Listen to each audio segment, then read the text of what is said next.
this thing on? It's been a minute. Am I doing this right? It's the red button means it's on, right? I think that's it. You're back. I'm back. It's 9:08 on Super Talk 99.7 WTN. My name is Chris Hand. Thank you for everybody helping me out over the past week while I was on a adventure vacation with the family. That's the best way I could describe it. It was an adventure vacation. We had a great time. We went to Phoenix. I met up with some friends at Turning Point. We went to Sedona. We went to Flagstaff, the Grand Canyon. We did the things. It was awesome. Sounds so much fun, man. Dude, from the moment that we landed and got in the Uber to go to our first Airbnb, I knew it was going to be a fun trip. We had it was a Nigerian gentleman driving us. And so we're just talking, shooting the breeze. Super nice guy. Yeah. And, so I'm like, oh, yeah, gas prices are expensive down here. Oh, yeah, it's unbearable. He's like, I can't, it's so hard to drive Uber. So, I'm working him to it. So finally, I'm like, so who are you going to vote for? Because, of course, that's what I'm getting at, You can't do it. This is, mind you, Virginia said, can we please have a politics-free vacation? Of course, right after the Uber ride to the Airbnb. So we're in the Uber. This is right after we land. It is 11 o'clock Phoenix time. 10 minutes into the vacation. So he goes, so who are you going to vote for? He goes, well, I don't want to make anybody upset. Please, I don't want to get political. I was like, just tell me. I was like, you're not going to hurt my feelings. So I hate to say it. I'm going to vote for Trump. Now, my 6-year-old Brooks is falling asleep in the back seat because we've been flying all day. Yeah, of course. Springs up. And he goes, yeah, my boy Trump. That's what I'm talking about. Good call. So that's how the vacation started. So I spent a couple of days at Turning Point. We did the thing over there. I was there when we found out Candace Owens was and the Daily Wire split. Is that what they're calling it now? It's a mutual split? That's what I've heard. You don't want to say fired. No. If it's a mutual split. You know what I mean? It's not how you say it. So I was there when that happened. I feel like I missed a lot over the past week. Yeah, it's weird. It ticked up in just a couple of days. That's just the news cycle. Yeah, it's just boom. I mean, I missed the Candace Daily Wire split. Yep. I missed the Trump appeal money. Although that's still kind of fresh, right? Yeah. That's still kind of happening. That's still, still simmering. The Russian terrorist attack, where, the majority of the internet just did oh, gotcha, winky face, terrorists. And then, the Diddy stuff. But we were in Sedona. I was trying not to pay attention to politics. I got into a driverless Uber. Whoa. It was wild. That's so weird. It was in the city? Yeah. So then that's one of the reasons why I felt comfortable. Phoenix is like a grid. Yeah. And that's where I'd feel comfortable there too. Okay. So, but we're leaving the parking lot and it's really riding the brakes. I'm like, oh gosh, should I just set myself up for a bad idea? It's in the middle of rush hour. But it was there 15 minutes sooner. So no way. I took the risk. It was just me solo. Yeah. Didn't do it with the kids. Yeah. Good call. But it's this dystopian world is so coming at us full speed. And then they're opening the door and letting you in. Would you do it again? Probably not. Yeah. But I wanted to do it. Yeah, experience it once for sure. Yeah. The offer was there. Why can't I do it? Was it cheaper? No, it was just there sooner. Okay. And I didn't have to tip. Yeah, that makes sense. Okay. I didn't leave a tip. Yeah. No, that's for the robots. I usually don't leave a tip anyway. You leave a tip to the Nigerian man? I did. Yeah, there you go. When you said you're voting for Trump, that's I did. That's leave all a it tip. takes. I did leave a tip for him. The ones with the hashtag not my president haircut, and you know which ones I'm talking about.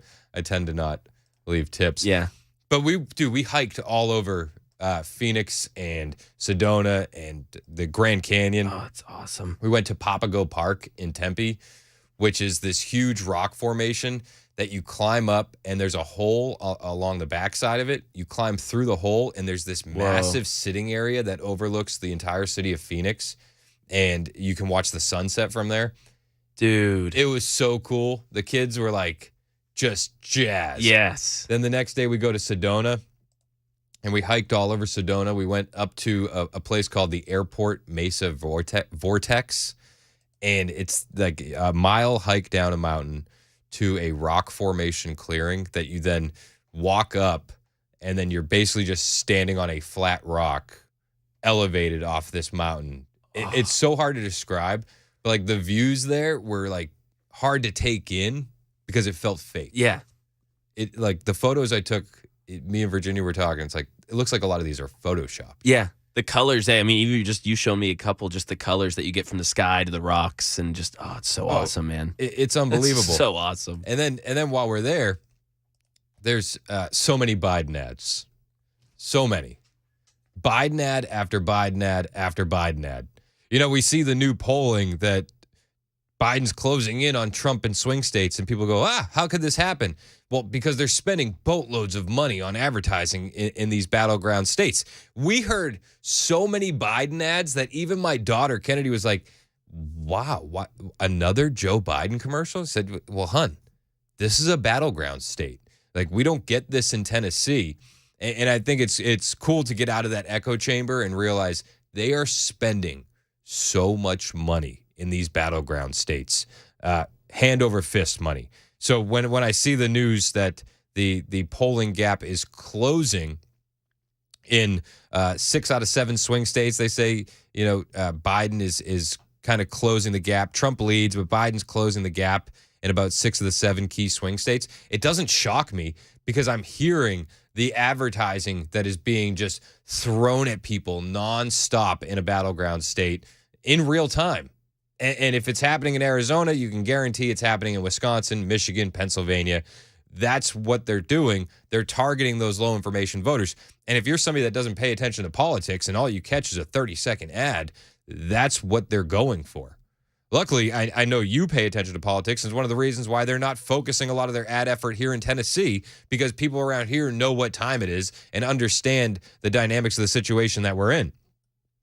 But in a battleground state like Arizona, they are spending buku bucks on ads.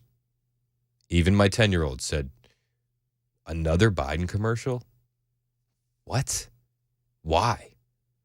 Well, it's low information voters. That being said, Trump is still up, according to a Bloomberg poll. If it's a Trump-Biden, RFK, West-Stein matchup in swing states, Trump is up 6 in North Carolina, 6 in Pennsylvania, 6 in Arizona, 6 in Nevada, 7 in Georgia.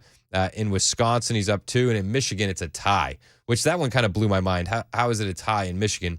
A lot of the Rust Belt stuff doesn't make any sense to me, because of how good the economy was under Trump and how bad things are under Biden. It still blows my mind that anyone in the Rust Belt would vote blue, no matter who. Yet it seems like that may happen. But Trump leads Biden in both a 5-way and 2-way race in Arizona, according to this latest poll. Trump takes first place in a crowded field with 43%, followed by Biden at 37%. And they're targeting these states.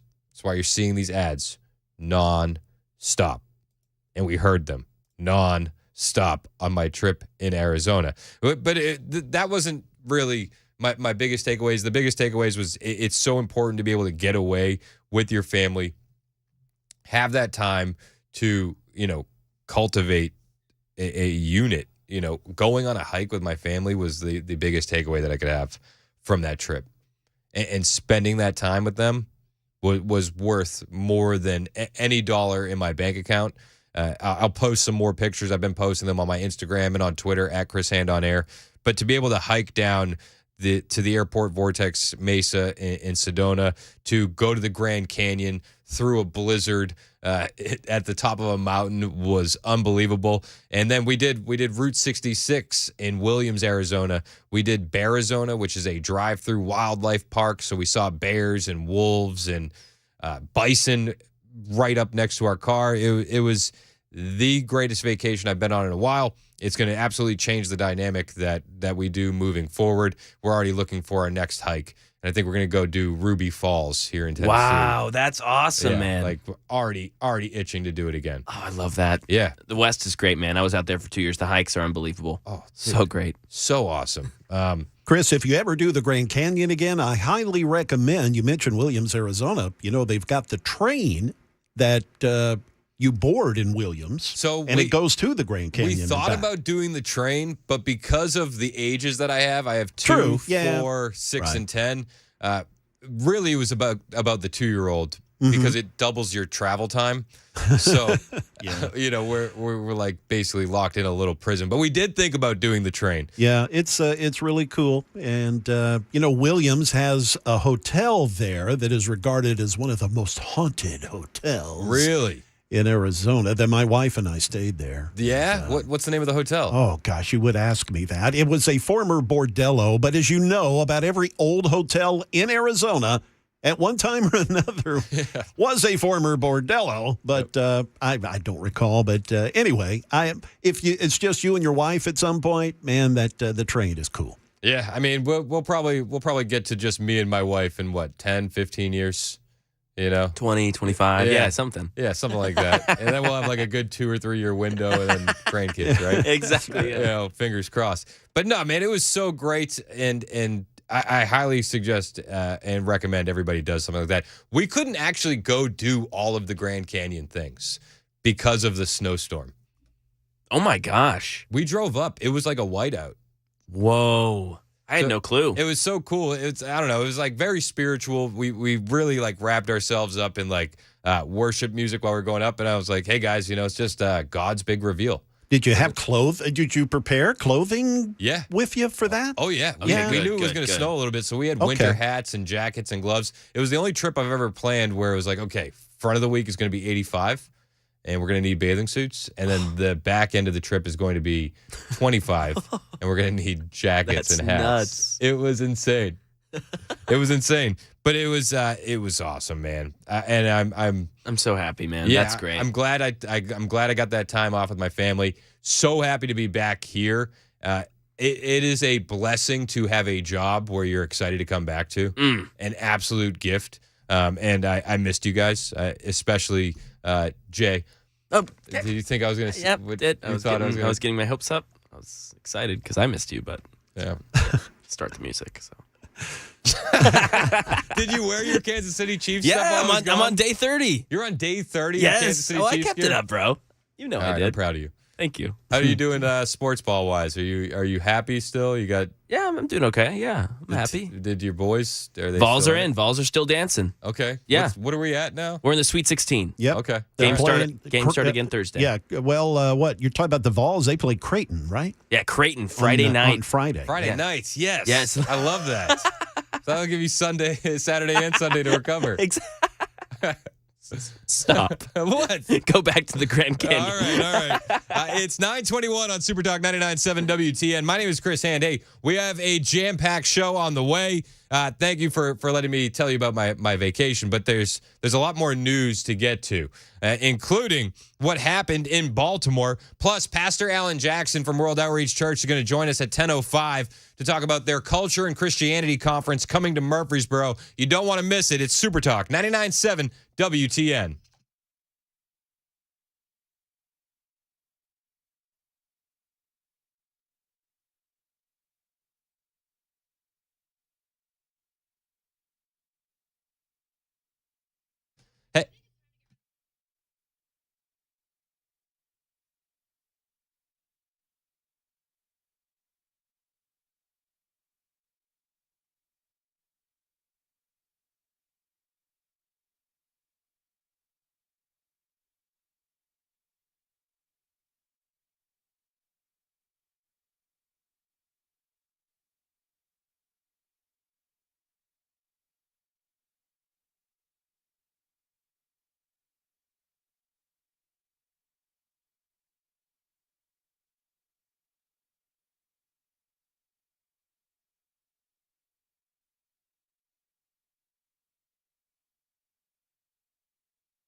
The guaranteed offer is the easiest way to sell your home. It's really simple. We bring you an all-cash offer. You close in as little as 21 days. No home inspections, no lock boxes, no open houses. Go to markspain.com to get a guaranteed offer and start packing. Hey, what's up, guys? This is Matt Murphy for Members Nutrition. I want to tell you about the Members Nutrition difference, and I want to encourage you to go over to the Members Nutrition website. Number one, they believe at Members Nutrition that they can sell vitamins and supplements at a lower cost point, and they're doing it every single day at membersnutrition.com. Number two, they want to make these products right here in the United States of America, not from some overseas company, and they do that every single day. I encourage you to go to membersnutrition.com. You'll get 50% off your purchase price at checkout. You don't have to put in any codes. Just go to membersnutrition.com. Once again, membersnutrition.com. What an absolute mess. Hey, it's Dan Mandison. Look at my closets. Unorganized to say the least. Even my window dormer is a train wreck. Stuff is everywhere. Now, luckily, California Closets is coming to my rescue. My personal design consultant, Vince, stopped by, measured, and is now showing me how to become more space efficient and organized on his 3D CAD system. It is amazing. And soon, my space is going to be organized, and yes, even Bandit approves. California Closets, a local company that can customize the storage in any room of your house. California Closets, what can they do for you? Find them online at californiaclosets.com and reach out for your free in-home consultation.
A Nashville area high school student arrested for making threats at school, and thousands are expected to gather tonight in Nashville to honor those that lost their lives 1 year ago today at the Covenant School. Those stories at 9:30 on Super Talk 99.7 WTN.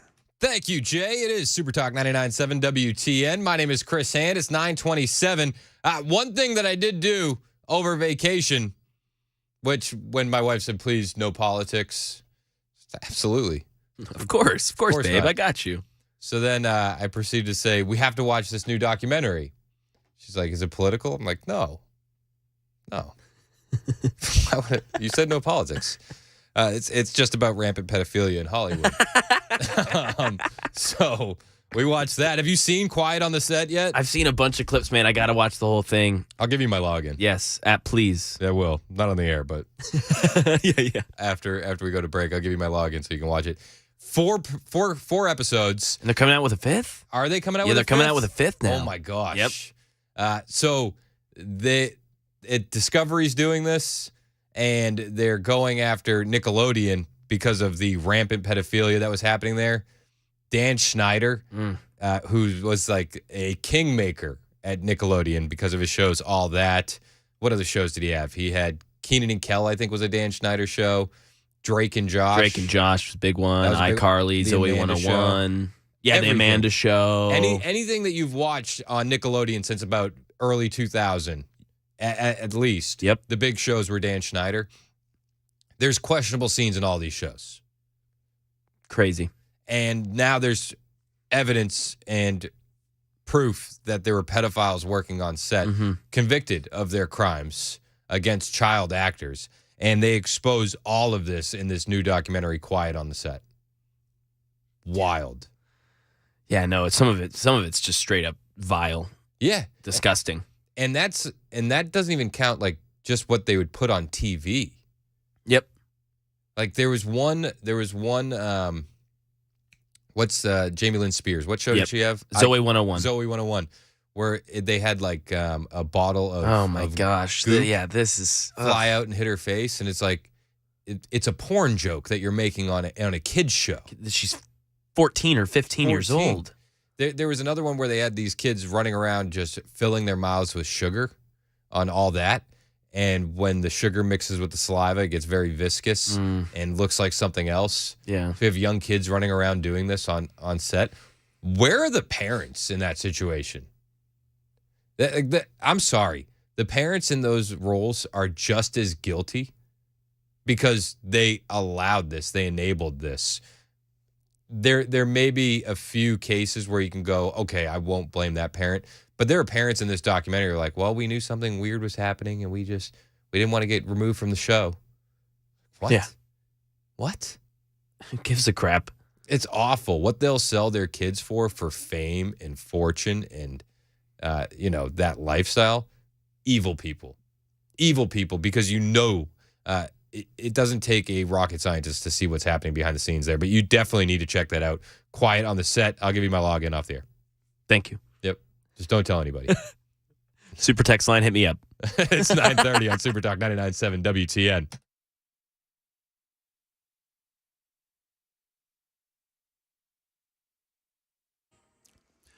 Good morning. It is 9:30. I'm Jay Harper with your top stories. We've got a whole bunch of sunshine for a change, 49 degrees, and we'll get that full forecast to you here in just a couple of minutes. A student at Antioch High School has been arrested after he repeatedly told a school official he intended to, quote, blow up the school. That happened yesterday.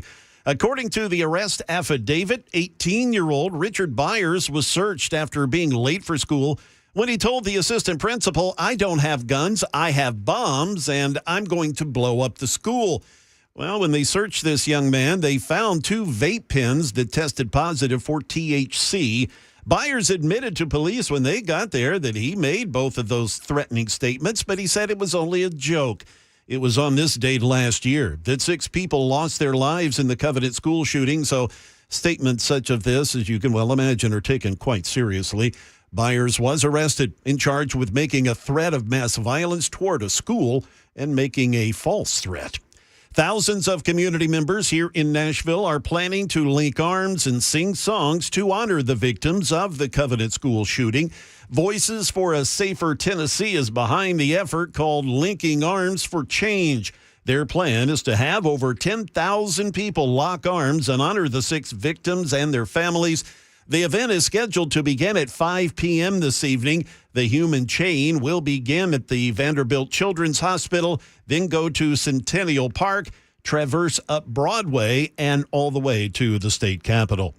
That is the latest news. Weather's next. I'm Jay Harper, WTN News.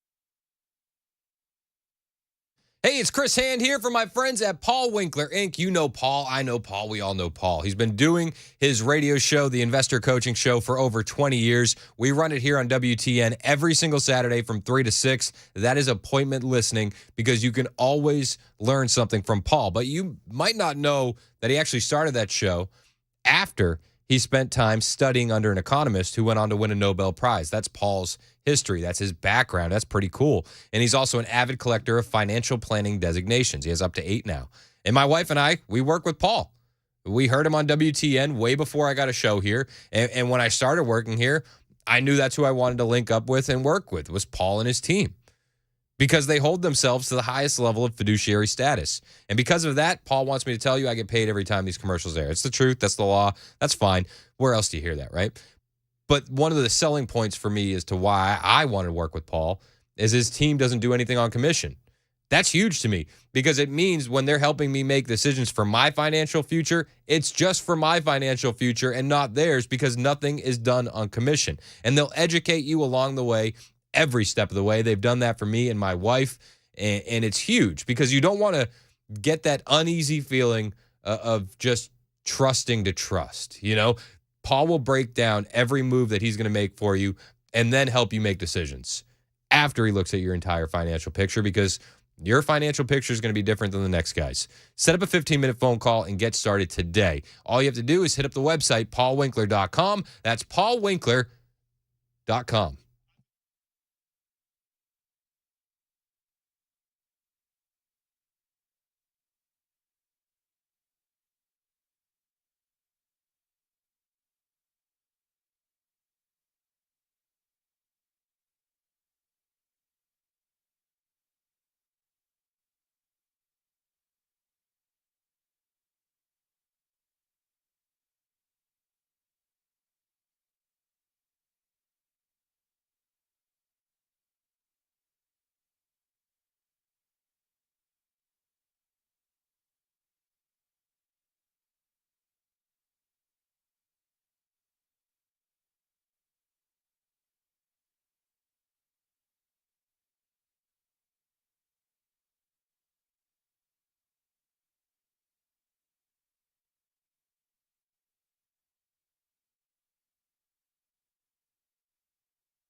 9:39 on Super Talk 99.7 WTN. Hello, how are you?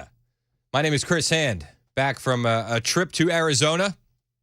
I see you guys on the Members Nutrition Super Text line welcoming me back, and a couple people calling me Canadian. Love you guys. Appreciate it.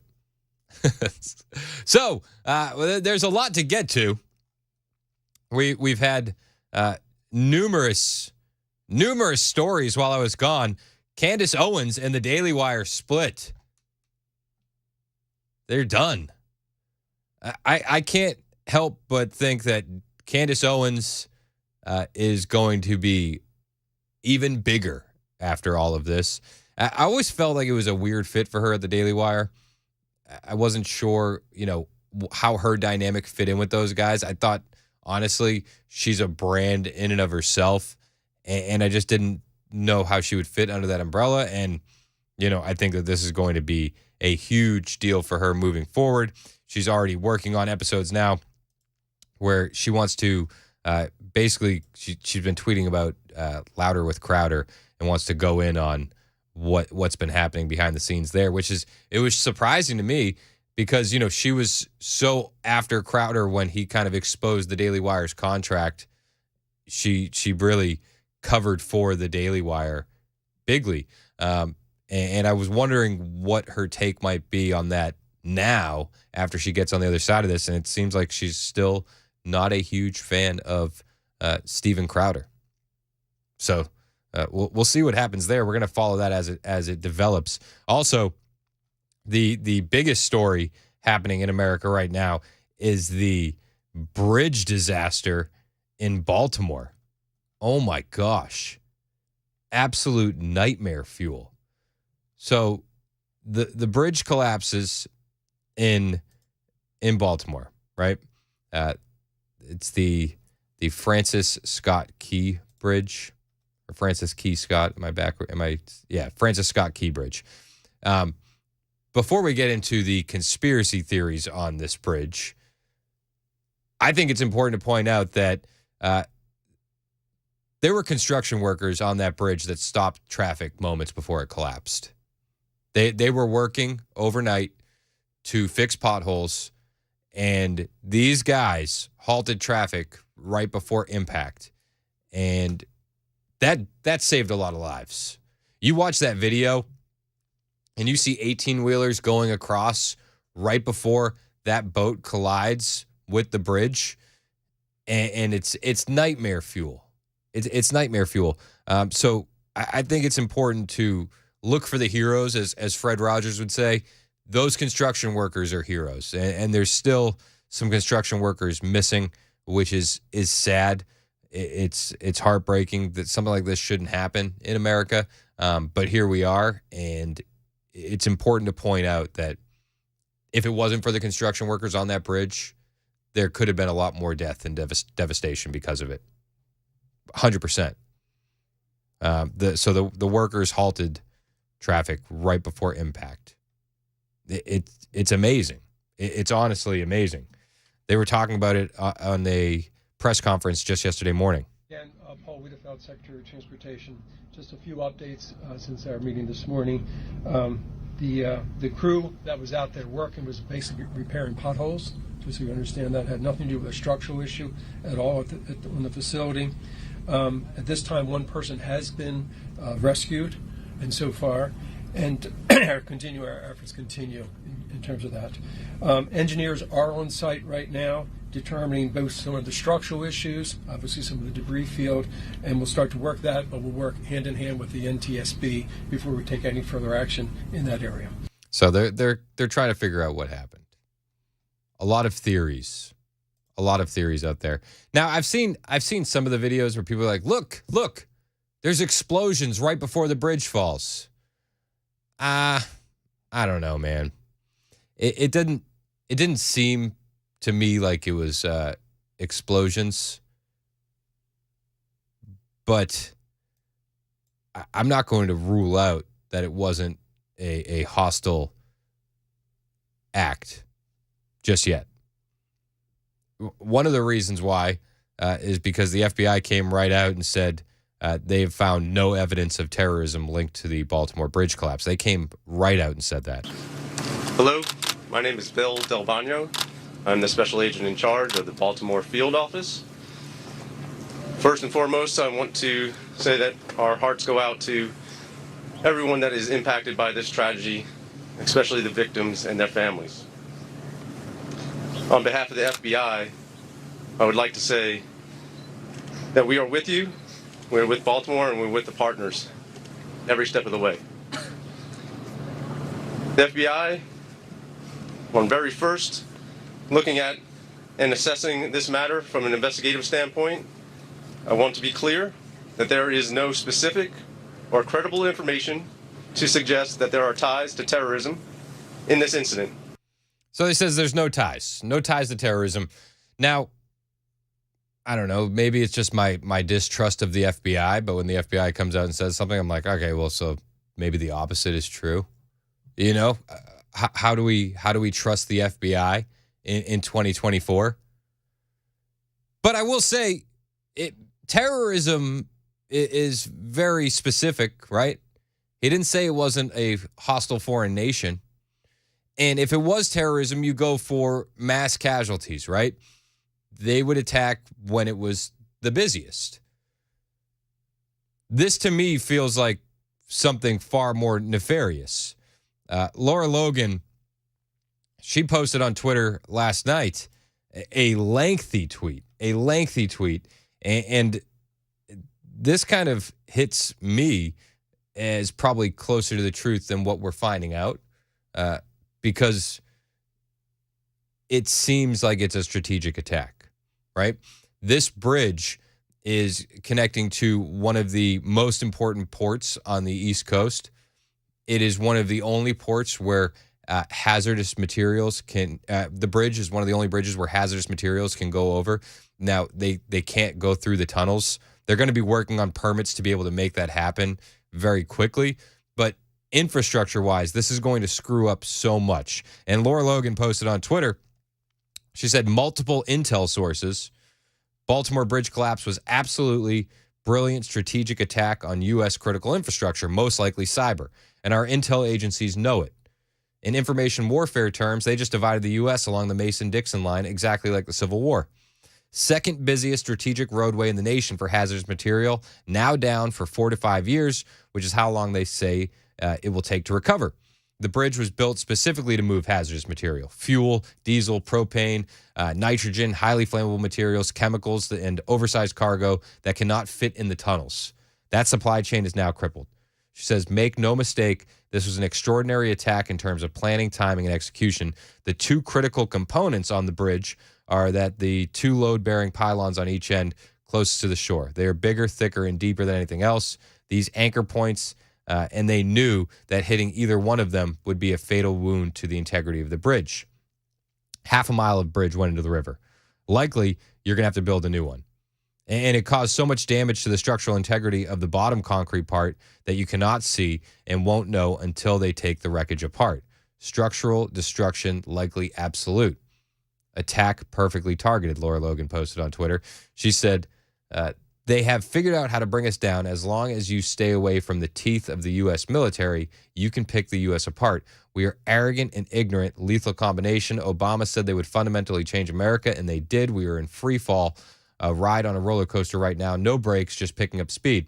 She says the footage shows the cargo ship never got in the approach lane in the channel. You have to be in the channel before you get into that turn. The location was precise, deliberate, chose a bend in the river where you have to slow down and commit yourself. Once you're committed in that area, there is not enough room to maneuver. Should have had a harbor pilot to pilot the boat. I did hear that they did have a harbor pilot to pilot the boat. But, you know, I digress. This is what she posted on Twitter. You're not supposed to traverse any obstacles without the harbor pilot. They chose a full moon so they would have maximum tidal shift, rise and fall, brisk flow in the river on a normal day, and have had a lot of rain recently, so the water was already moving along at a good pace.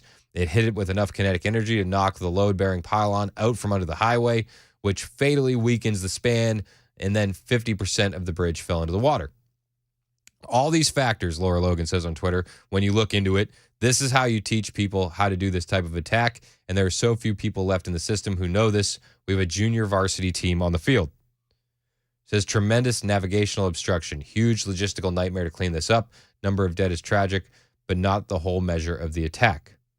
This is one of those things that make me think it would have to be a foreign nation. You can say that you've ruled out terrorism, but this is a strategic attack. Shutting down a port like that is warfighting 101.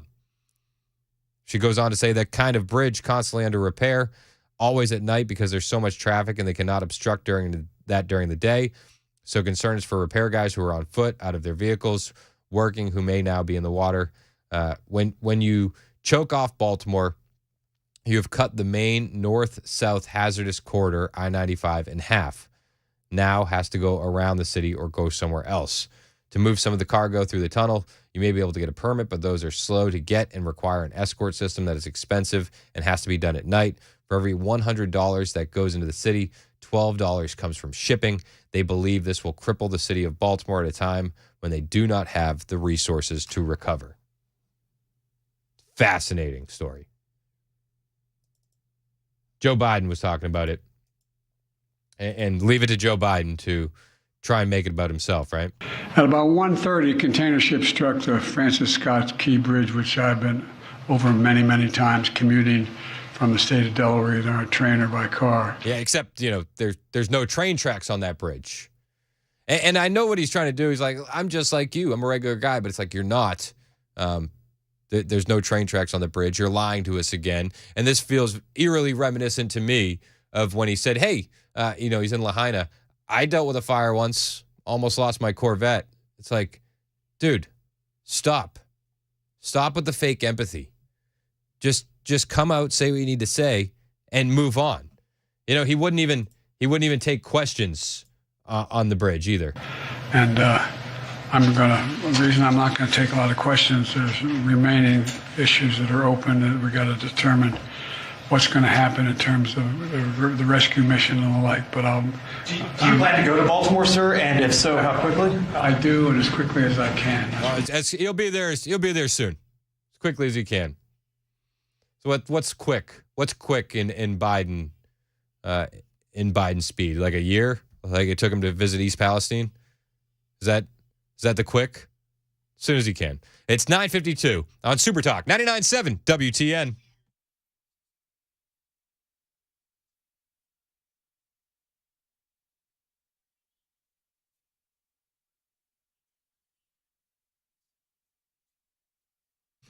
Hey, it's Chris Hand here from my friends at membersnutrition.com. I had buckets of energy on my vacation with the wife and the kids in Arizona as we were hiking because I get supplements and energy boosters from Members Nutrition. You've heard me talking about a lot of stuff from Members Nutrition, like the Youthful Cleanse by Daily Defense, but Members Nutrition is bringing you affordable and quality supplements at a fraction of normal retail cost, and they're all made right here in the USA. Not way overseas in a foreign nation. Now, no matter what type of supplement you're in the market for, maybe it's immunity, maybe it's weight loss, detox like the cleanse, maybe it's men's health, women's health, relaxation, energy. They have it all at membersnutrition.com, and they're so proud of their supplements and so excited to give you a great deal. They're offering an extra 50% off your already discounted prices. And the best part is you don't need a promo code. It just tacks on right there at checkout. So go to membersnutrition.com, pick out what you need, and get it for 50% less than the already discounted prices. The website, membersnutrition.com. That's membersnutrition.com.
Search and rescue efforts have switched to recovery efforts today in the Maryland bridge collapse, and the judge in Donald Trump's upcoming New York criminal trial imposing a partial gag order. We'll have those stories at the top of the hour on Super Talk 99.7 WTN. Thank you, Jay Harper. It is Chris Hand on Super Talk 99.7 WTN. So, do you think the shipping company that knocked down the bridge in Baltimore is going to pay a larger fine than New York wanted Trump to pay? You know what I mean? Interesting question. Do you think that? So, I looked into it. Norfolk Southern, they were the guys responsible for the East Palestine derailment. They only had to pay $49,000 in fines, and then they committed more than $103 million in aid to the area, according to a news source from January 2024. So, substantially less. Substantially less. I have a feeling that they won't be held accountable for this. We'll have to wait and see. But I think it's an interesting thought experiment, right? If you inflate your property values, allegedly, what, $450 million, no problem. But if you take out a town, it's $49,000 in fines. You take out a bridge in a major area, we'll see what happens. Hey, coming up after the news with Jay Harper, Pastor Alan Jackson from World Outreach Church is stopping by to talk to us. He's got this awesome conference coming up, Culture and Christianity. Really looking forward to getting his insights on the news through a biblical lens. That's one of the reasons why I love Pastor Alan Jackson and World Outreach Church. You're going to enjoy the conversation. That happens next.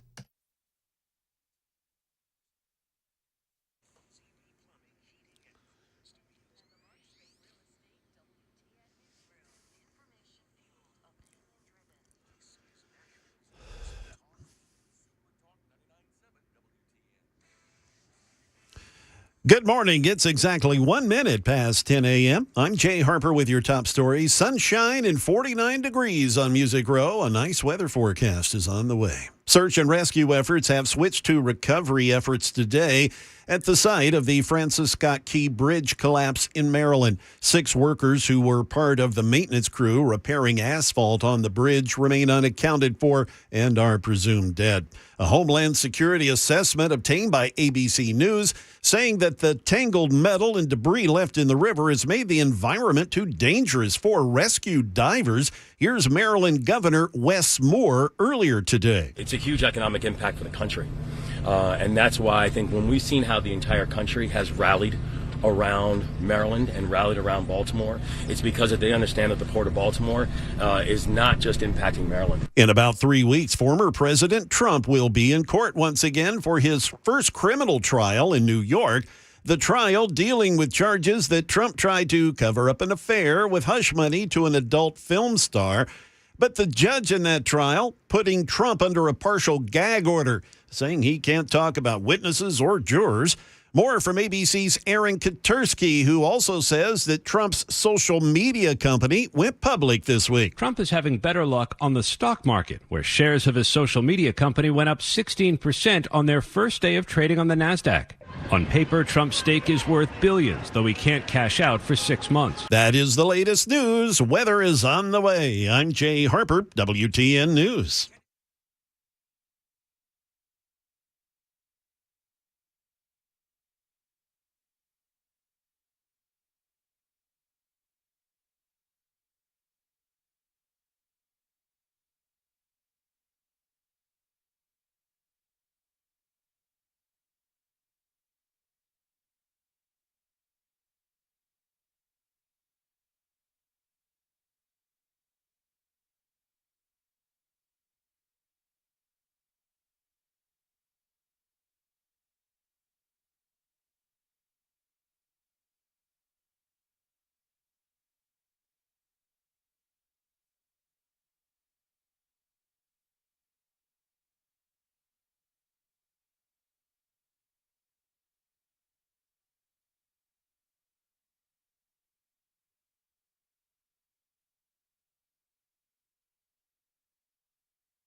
10:05 on Super Talk 99.7 WTN. My name is Chris Hand. Very excited for our next guest. Joining us now on the Newsmaker Hotline, Pastor Jackson, Pastor Alan Jackson from World Outreach Church in Murfreesboro. How you doing, sir?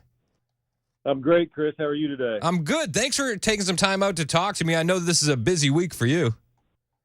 It's a busy week for Christians all over, I hope. Yeah. Amen. So what do you guys have planned this weekend before we get into what's coming up, down the road? What's going on at World Outreach Church this weekend? Thanks. We're having services on Friday evening and Saturday evening at 6 and then Sunday morning at 9:30. And we've set up an outside sanctuary and an inside sanctuary. We've got musical guests. Friday night, C.C. Winans is with us. Saturday and Sunday for King and Country are going to be here. They're doing worship and then a concert after service. The Katinas are with us. We're having a celebration this weekend. We've got about 35 food trucks coming for all those different services. It ought to be a lot of fun. Kids Blitz is here for the kids. So Easter's the time to celebrate if you're a Christian. I love it. And I grabbed one of those mugs and I brought it in for Matt Murphy, the guy that comes on after me, and I invited him. Well, good. Yes, sir. Taking the workplace is important, no matter where you work. Well, this is one of the things that I love about you is that you are unapologetically who you are, and I love your stance on, like, we need to take this ground back as Christians.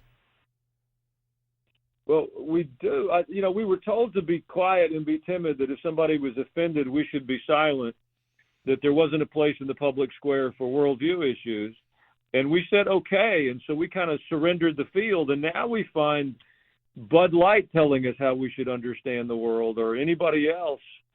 And now I'm embarrassed that I was willing to say, okay, and yield the field. So now me and Jesus, we're going back into public. I love it. And you're going on offense. And one of the things that you guys are doing towards the end of the April is the Culture and Christianity Conference. How did you come up with this idea, and why is this so important, Pastor?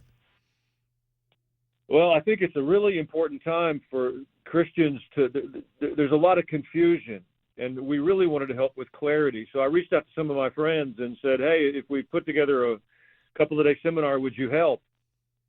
And honestly, I was really surprised, from Kirk Cameron to Eric Metaxas to Kaylee McEnany to Allie B. Stuckey, Brandon Tatum, everybody said absolutely. And so we're going to talk about what's happening in our culture. But more importantly, I think it's important to talk to people who are people of faith, to talk about what we can do. You can go online in 10 minutes and kind of get an overview of what's going on in culture. But to figure out what we can do by people who are actually have skin in the game is really what we hope to come out of the weekend with.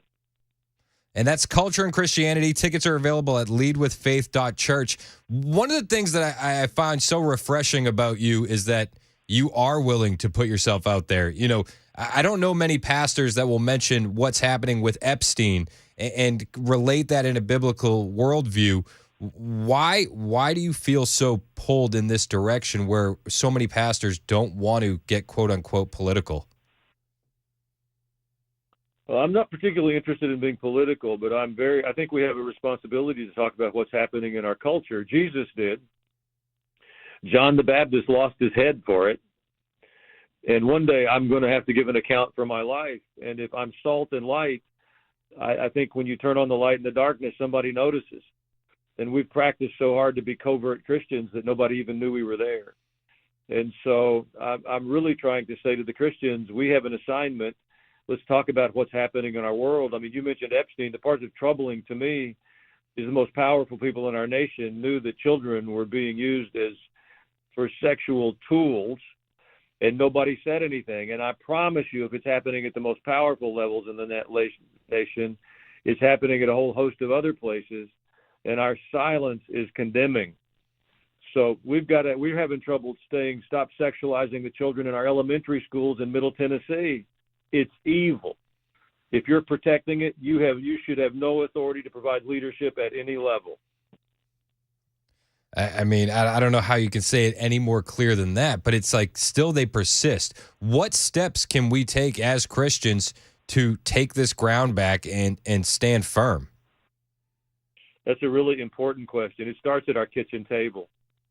We bring our biblical worldview into our homes. and we start to talk about it with our children and with ourselves, and we conduct ourselves in a way that brings integrity into our homes. And then we extend it to our holiday table when we get our larger families together. That's where it gets more awkward, because every family has got some cracks in it. That's just the nature of life. And we're not angry at one another. We have to love one another. We have to tell the truth to one another. And then you take the same message into your circle of friends. And if we will do that, we will change our communities. It's nonsense to want the White House to change. We don't have the courage to honor God in our house. I like it. You're absolutely right. But how does that ripple out down the road? And I know it's like there's a time right now where everybody's just like looking for someone to say, tell me what to do. Is there a larger goal at hand?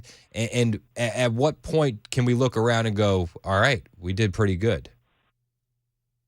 Well, I'm a pastor, so my primary audience are people of faith.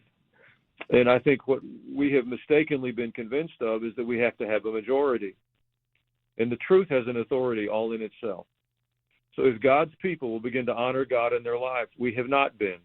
We have been living almost identically to the secular culture.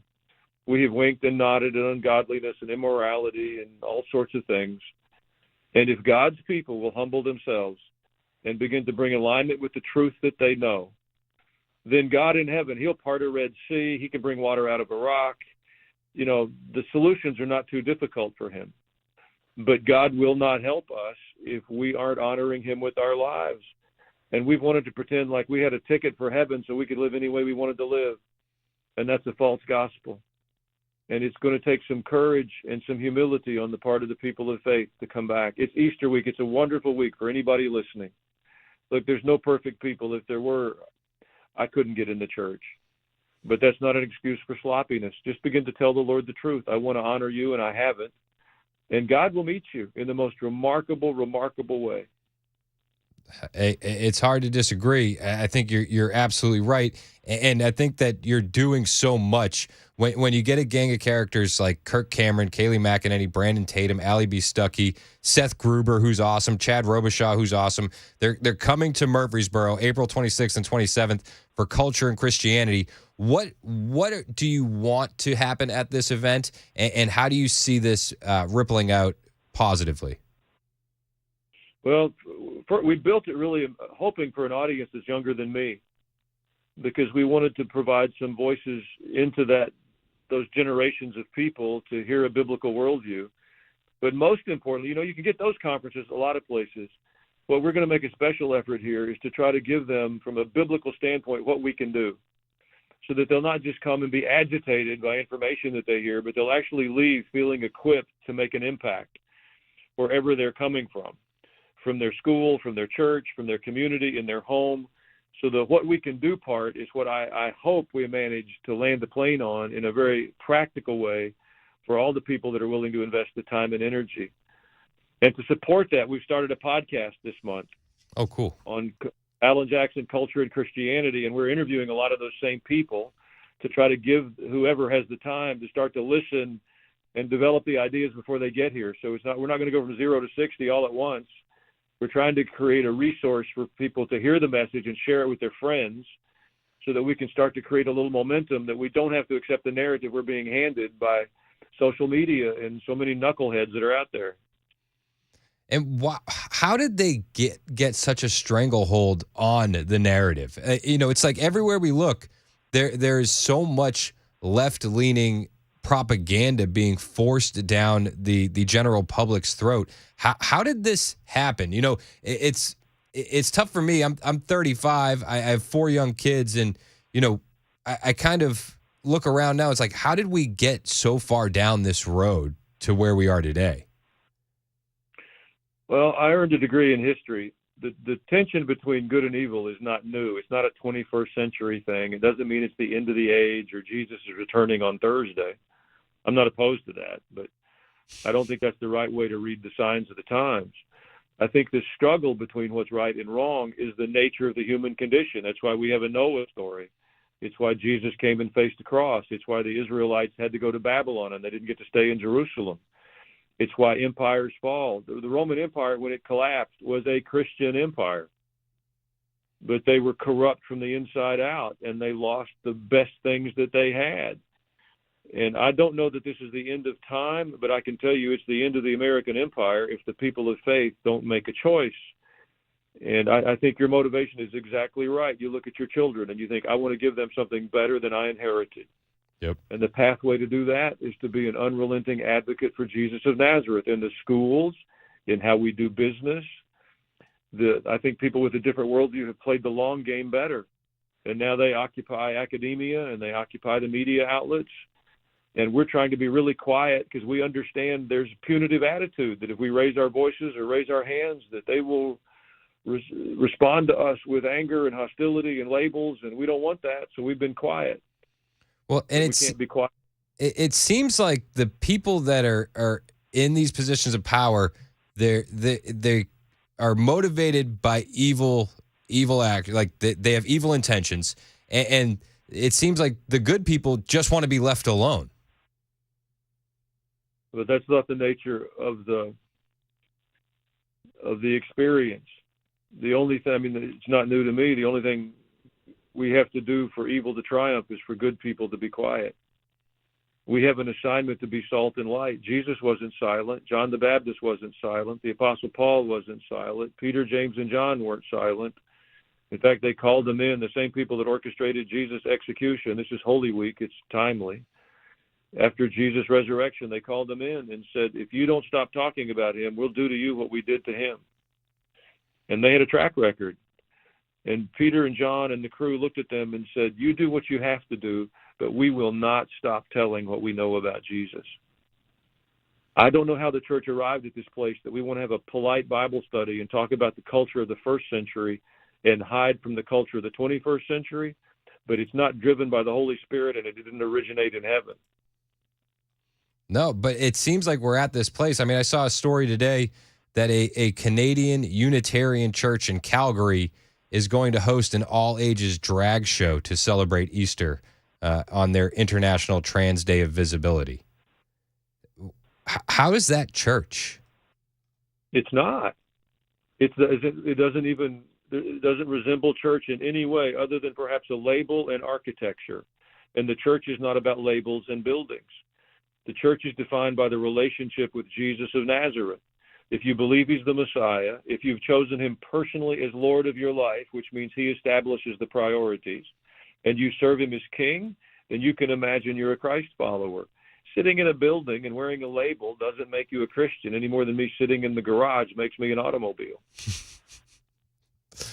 You're absolutely right. Well, Pastor, I'm looking forward to the Culture and Christianity Conference, April 26th and 27th. You can grab tickets at leadwithfaith.church. And again, this weekend, you guys have a ton of events happening. Can you give us a rundown for this weekend one more time?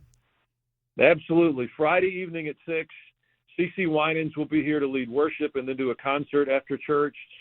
Saturday night at 6 o'clock, For King and Country will be here to lead worship and do a concert after service. They'll be back on Sunday morning at 9:30. I'm preaching across all of those. We've got an outdoor sanctuary set up. That's where I'll be. Our indoor sanctuaries are all lit up. The Katinas will be here doing worship. Kids Blitz is here for the kids. Miss Patty Cake is coming for the preschoolers. There's 35 food trucks. We're going to talk about Jesus and have a good time.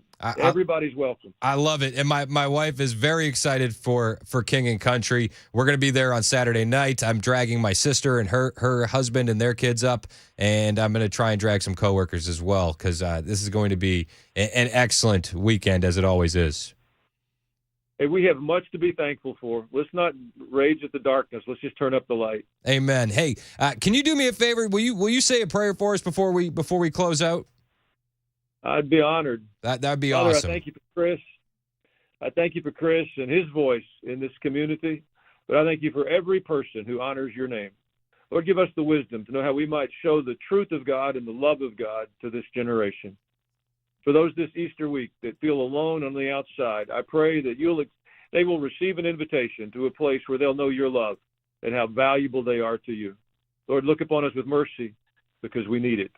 In Jesus' name. Amen. Amen. Pastor Alan Jackson from World Outreach Church, thanks for calling in today. I really appreciate you. Anytime, Chris. You're doing good work. Hey, thanks, man. I appreciate you. Have a great rest of your day, sir.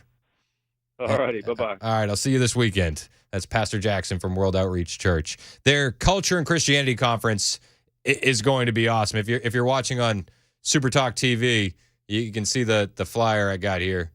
I mean, it's going to be awesome.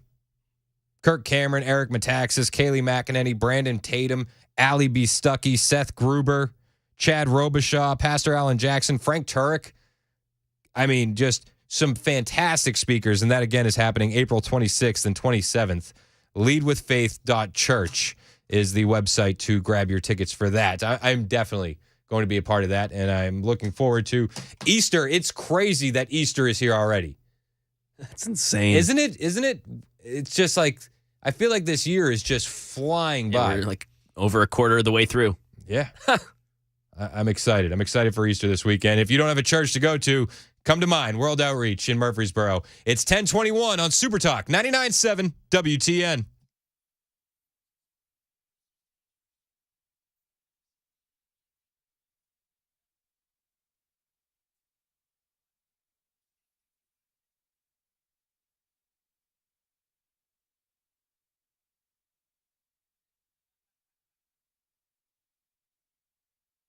The guaranteed offer is the easiest way to sell your home. It's really simple. We bring you an all-cash offer. You close in as little as 21 days. No home inspections, no lock boxes, no open houses. Go to markspain.com to get a guaranteed offer and start packing. What an Hey, what's up, guys? This is Matt Murphy for Members Nutrition. I want to tell you about the Members Nutrition difference, and I want to encourage you to go over to the Members Nutrition website. Number one, they believe at Members Nutrition that they can sell vitamins and supplements at a lower cost point, and they're doing it every single day at membersnutrition.com. Number two, they want to make these products right here in the United States of America, not from some overseas company, and they do that every single day. I encourage you to go to membersnutrition.com. You'll get 50% off your purchase price at checkout. You don't have to put in any codes. Just go to membersnutrition.com. Once again, membersnutrition.com.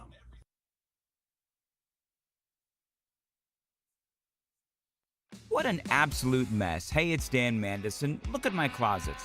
Unorganized to say the least. Even my window dormer is a train wreck. Stuff is everywhere. Now, luckily, California Closets is coming to my rescue. My personal design consultant, Vince, stopped by, measured, and is now showing me how to become more space efficient and organized on his 3D CAD system. It is amazing. And soon, my space is going to be organized, and yes, even Bandit approves.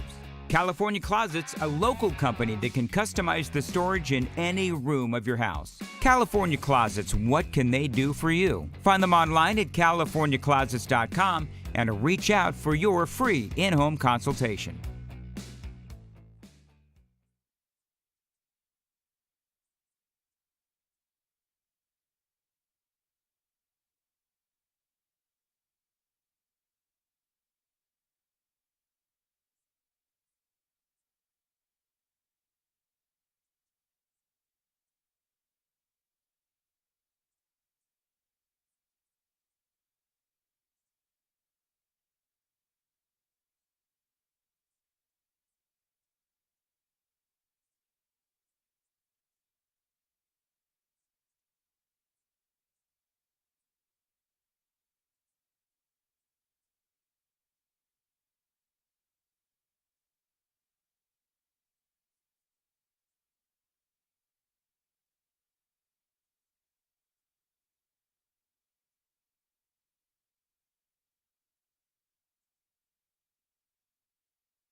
Search and rescue efforts have now switched over to recovery efforts today in that Maryland bridge collapse. And wait till you hear what some Hollywood memorabilia has sold for. We'll have those stories at 10:30 on Super Talk 99.7 WTN. Thank you, Jay Harper. It is Super Talk 99.7 WTN. Got a text here on the Members Nutrition text line from Chuck. He said, don't be amazed at how bad the world is. Be amazed at how good. Be amazed it is as good as it is. Yeah, sorry, I butchered it. But I said, amen, man. I hear you. I hear you. A lot of people really enjoying Pastor Alan Jackson. So I think he's a great guy. Leadwithfaith.church for that culture and Christianity conference. And I've invited everybody at work to join us for Easter. You too. You coming? Yeah, I might be able to make it. That's great. Saturday night? Yeah, okay. It'll be fun. It's the second time Pastor Jackson's come on the show, right? He came on one time with Joan Jones. Okay. That's his first time with me. Okay, I was going to say, okay, gotcha. Joan Jones, she comes to church with us too. Yeah. Yeah, I know I've heard him speak now. We see you there. We see you there every weekend. She'll say, I saw you at the back of your head. That's how Joan Jones knows me. She's great. And Pastor Allen is as well. Now, so I made the joke earlier about the bridge collapse. I said, is the shipping company going to pay a larger fine than Trump? Are they? Will they? I mean, is this the Build Back Better that we were promised by the Biden administration, where we have, boats crashing into bridges, doors and wheels falling off of airplanes, we have trains derailing all over the country? Is this the Build Back Better we were promised? Trump has to pay $450 million fine. Now, that was actually lowered. He has to do 175 to appeal it. And he reacted to that change the other day. Businesses are fleeing and crime is flourishing all over the state. And what he's done is such a disservice and should never be allowed to happen again. New York State is being battered by his decision. So I greatly respect the decision of the appellate division, and I'll post either $175 million in cash or bonds or security or whatever is necessary very quickly within the 10 days. And I thank the appellate division for acting quickly. But Judge Engoron is a disgrace to this country, and this should not be allowed to happen. Thank you very much. No, it shouldn't be allowed to happen, and it looks like it's going to be resolved. $175 million for the appeal is going to definitely change things. So I'm looking forward to see what happens in that case. But the original fine was what? 50-something million with interest rates on top of that. Are these companies that took out the bridge, are they going to have to pay a larger fine than Trump? Norfolk Southern paid $49,000 in fines, and they committed $103 million in aid to the area in East Palestine, Ohio. It's amazing when you see how many lives are wrecked in these kind of instances and how little punishment there is. But when President Trump allegedly inflates property values and then pays back the loans in a timely manner and the banks want to still do business with him, he can get fined $454 million. Now, this ship that struck the bridge in Baltimore had been in accidents before. It was involved in a 2016 crash, and it was reported to have had deficiencies. The ship was last inspected by crews in New York City on September 9th, 2023, and at that time, no issues were reported. But it was revealed that the cargo ship that crashed into Baltimore's Francis Scott Key Bridge had been involved in an accident in 2016. Now, the ship sustained damage as a result of the impact and went back on to work. Was this a cyber attack? Was this a bad accident? There was an ethical take. There's a Twitter account called Ethical Skeptic. An ethical skeptic had a take, and he blamed it on the wind and the moon. We'll give you that take on the way next after Jay Harper's newscast. Plus, we'll get to your phone calls at 615-737-9986. It's Super Talk 99.7 WTN.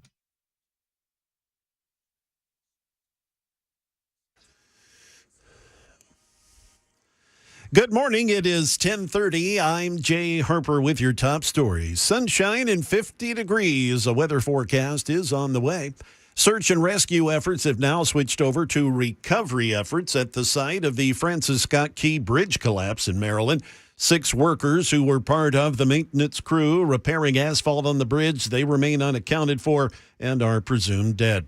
A Homeland Security assessment obtained by ABC News saying that the tangled metal and debris left in the river have made the environment too dangerous for rescue divers to continue. Here's Maryland Governor Wes Moore earlier today. I can't stress enough the heroism of these folks. They are in frigid conditions. They are down there in darkness where they can literally see about a foot in front of them. They are trying to navigate mangled metal. And they're also in a place that it is now presumed that people have lost their lives. A 5-day auction of memorabilia from Planet Hollywood restaurants has pulled in nearly $16 million. Here's Jim Ryan. Here, get on it. Remember in the movie Titanic when Rose and Jack are floating on a wooden plank? The actual plank has fetched $700,000. And would you pay $125,000 for a used axe? Brian Shanes of Heritage Auction says it does have some damage. There's chipping and scuffing where the axe was going through the wood when Jack Nicholson was hacking away.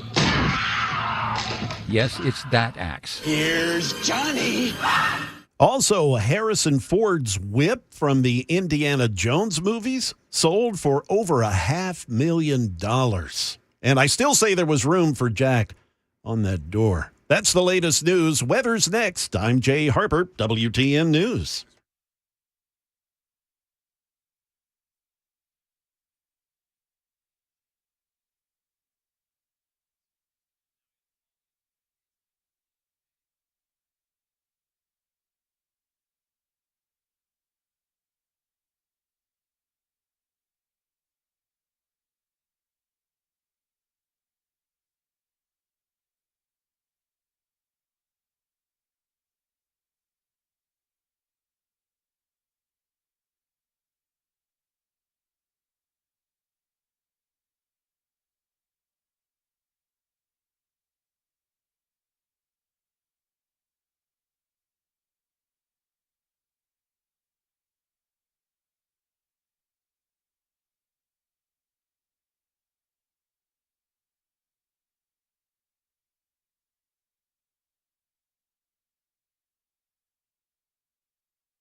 1036 on Super Talk 99.7 WTN. My name is Chris Hand. Find me wherever you can. I'm on Twitter, Truth Social, Instagram. All of them are the same, at Chris Hand on air. If you miss a little, you miss a lot, but we podcast all the episodes on Apple and Spotify. Plus, you can take us with you wherever you go with the iHeartRadio app, the TuneIn app, and more. Watch us on the Super Talk TV, YouTube, Facebook, Twitter, Twitch, all the things. We have all the things. So many. Brian in the borough wants to talk about the fines against Trump. Brian, you're next on Super Talk. What's going on, man? Hey, good morning, Chris. How are you? I'm good, sir. How are you doing? Man, I'm just doing about as good as I can be, so I'm not going to complain too much. But here's my thoughts on this. Okay, we have a victimless crime. Banks already said, "Hey, I'll do business with Trump tomorrow. If he wants to come in, sign the papers, we'll give him money." Yep.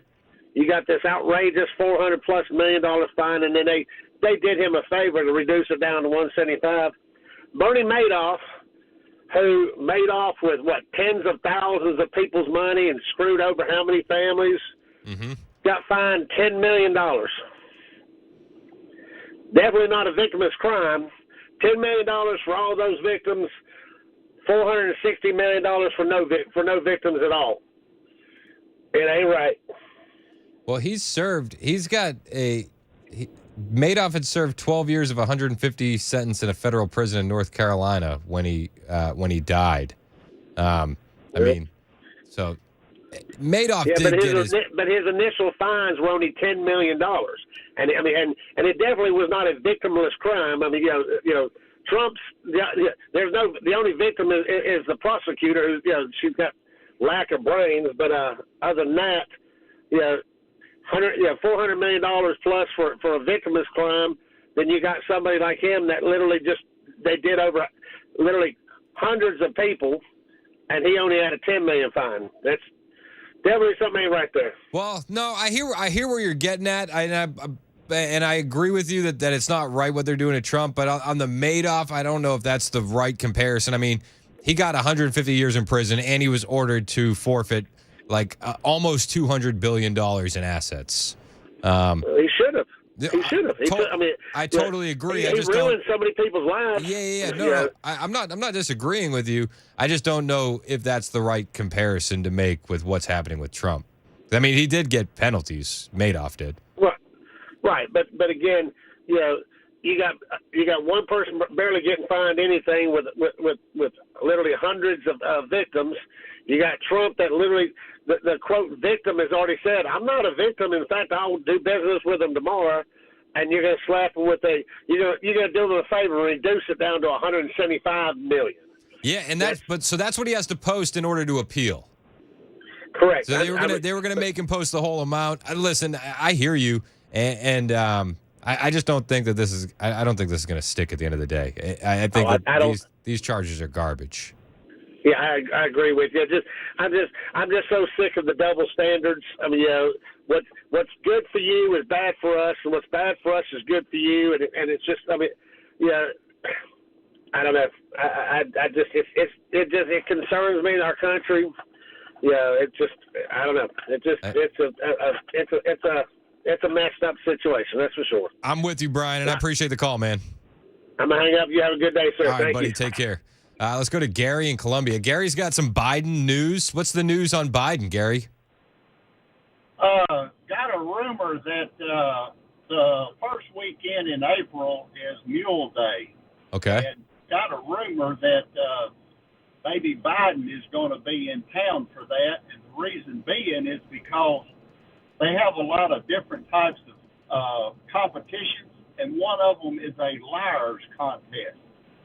So they have extended an invite for Biden, and they've also said that probably no need for anybody other than Democrats to apply for this competition. That's going to be a good one, Gary. I might have to come check that out.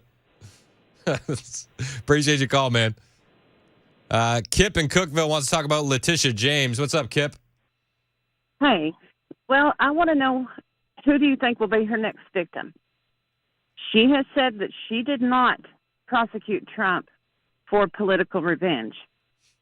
And Kevin O'Leary said that they all do the same thing that Trump did. So who's next? Surely she will prove to everyone that she's unbiased and did not do this for political reasons. So who do you think will be next? I don't know. It'll probably be Kevin O'Leary because he's speaking out so much. You know, the thing is, it's such a joke because we've seen the video of her campaigning on getting Trump. Right. That was the motivation. It's hard to say that there was any other motivation. That's how she fundraised. That's how she campaigned. That's right. Yeah. Hey, I appreciate your call, Kip. Go ahead. Thank you. No. Go ahead. What was your last thing? Well, I was going to say, I want someone to call her and ask her who's next. To ask her to prove it. Prove that this wasn't done for political revenge. Show us. I hear you, Kip. I won't hold my breath waiting for that, though. You know what I mean? I do. All right. Do. Hey, appreciate your call. Call anytime, Kip. Matt in Fairview wants to chalk Trump and P. Diddy. That's what it says on my little call info screen, and I'm like, I'm all in. What's up, Matt? Hey, Chris, what do you think the odds are as a last-ditch effort that they find a video imposed by AI with Trump at P. Diddy's house? Oh, I mean, there's definitely the AI stuff is definitely coming. Whether or not it'll be taken at face value or if it'll be, debunked relatively quickly. I don't know. I mean, listen, the P. Diddy stuff is wild. And did you see that Prince Harry was named in one of the lawsuits? Who knows who's named? Whatever is what I say. I hear you. The P. Diddy stuff is interesting. I appreciate the call, Matt. Have you been paying attention to the P. Diddy stuff, Mac Maury? You paying attention to Diddy? I don't know very much about this. Is one that I kind of missed out on a little bit. Like I know some, but not really. So there's lawsuits against him. They're saying that he was involved in human trafficking, sex trafficking, sexual assaults. Jeez. All the things. And they raided his properties yesterday, I believe it was. Yeah, I believe that was yesterday. All my dates are messed up because I've been traveling. Yeah. So it's like everything melted together. But the raids were fascinating, hearing them talk about it on the local news. We were actually the first ones here with about 30 different law enforcement vehicles at least. There are 3 Bearcats on scene here. This just all unfolded, Sandra, I would say, less than 10 minutes ago. We got here even before the crime scene tape came up. So we're just down the hill. If you look up the street where Tony is right now to the right, you'll see one of those Bearcats and law enforcement. And on the other side of those bushes, basically, is that home that is registered to Bad Boy Films, which is part of Bad Boy Entertainment. And the home in particular is registered not only to Bad Boy Films, but to one of P. Diddy's daughters. One of P. Diddy's daughters. That's one of the homes that they're raiding. They had people in handcuffs outside of this home. They are heavily armed, and they've been very tactful, would probably be the best word to use, as they made entry into this home this afternoon. We actually watched them as they made their way through one of these side gates, and as soon as they got inside the home, one of the first things they did was made their way into this garage that you see is open right there. Now, they did take a couple people into custody. We witnessed that. Now, are they under arrest? Are they just being asked about what they know? That I can't answer, but I can tell you there's 3 people right there that were taken into custody, were inside that home at the time of the raid. SCNR had the report that it was 3 of the homes owned by Diddy were raided by the feds. He's been accused of running a criminal racketeering enterprise that include murder, sex trafficking, illegal firearms, and drug trafficking. And his mansions in Los Angeles, Miami, and New York were stormed by agents with the Department of Homeland Security. Hey, Chris, reportedly, Director Ridley Scott is a neighbor of Combs in Los Angeles, and all of the goings-on there, he's blocked from giving him his own home. Are you kidding? So he's not a happy man with all of the goings-on there in the neighborhood. This is a fascinating story. Right? And I don't want to belittle what's happening with Diddy. I think that it's important that these people are held accountable for their actions. But I can't help but think that this is just a smokescreen by the Biden administration to be like, no, we take sex trafficking seriously. What do you mean? We had P. Diddy raided. Like, it's big headlines. It's big news. Meanwhile, Thousands upon thousands of kids are being trafficked at the southern border. Nonstop since Joe Biden got into office. Graphic stuff that you'll hear from people in Arizona about what they call the rape trees. Have you heard about the rape trees? It's along the path where people come in through the border, and there'll be trees where underwear is thrown up in the tree, clothing articles. It's disgusting. And the DHS can say, well, we got Diddy. We sure did. We take this stuff seriously, but it's like, no, we have a wide open southern border. And I'm sorry that the people that are executing those crimes are nameless and faceless, right? You know, they're not going to garner the same headlines as Sean Combs will. But this stuff is actually happening every day in America, and it's awful. So I'm glad that they got this guy, Diddy, and that hopefully he's going down for this kind of stuff. I mean, they're calling him the hip-hop Epstein. The hip-hop Epstein. After his new sex trafficking lawsuit's been filed. This is nuts. They're saying that he intimidated people by telling them his security team maintains deep ties to law enforcement and has the power to make people and problems disappear. Dang. It's insane. So his former producer and videographer filed this lawsuit this week in the Southern District of New York. Rodney Jones, Lil Rod. You know Lil Rod. Lil Rod. Also named as defendants in the case are Justin Combs, Ethiopia Habitarium, Lucian Grange, Christina Coram, Chalice Recording Studios, Love Records, Motown Records, Universal Music Group, Combs Global Enterprises, as well as multiple individuals and corporations who remain whose identity remains sealed. This is going to be a big story. Yes. And I think it is a big story, but part of me just goes, okay, what about the actual victims on the southern border that get no attention, no media coverage? I'm not saying that this doesn't warrant media coverage either. I'm just saying that they're going to use this on the left to say, no, we take sex trafficking seriously. We had our Department of Homeland Security go after Diddy. And while this may be a serious case, I think it's important to point out that we have thousands of kids experiencing this, women experiencing this every day with no fanfare. And then the stuff on the internet about his plane fleeing the country. Fascinating. They said that Diddy was on his way out. He was leaving the country. I don't know how legitimate those reports are, but everybody was retweeting it. And then in this lawsuit against Diddy, Prince Harry was name dropped. It's like the more things change, the more they stay the same. You have hip hop Epstein and British royalty in the same lawsuit. Prince Harry's name appeared in court documents against Diddy, and they say that he would use Prince Harry and other A-lister affiliation to add to his legitimacy. It's just, it's disgusting. God. And then his drug mule was arrested. Did you hear that? No. So his alleged drug mule was arrested as the feds intercepted his private jet in Miami. Tell you what, I look at a picture of this guy. He doesn't look like a drug mule. The New York Post has this article. Oh, yeah?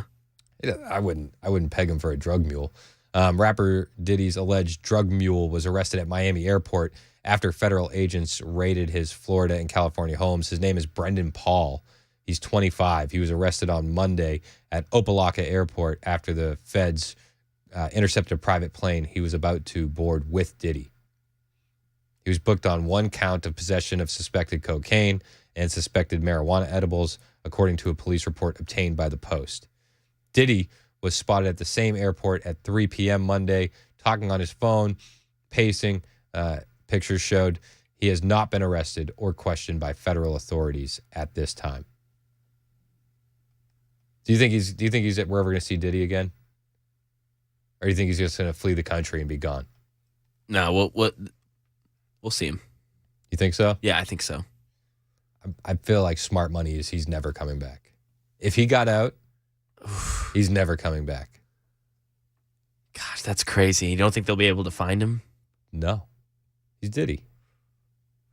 He's loaded. That's nuts. Yeah, he's got enough money to disappear. And connections. Exactly. That's what it's all about. You know, the funny thing is 50 Cent has been calling Diddy out for months I about did see this. that. Months about this.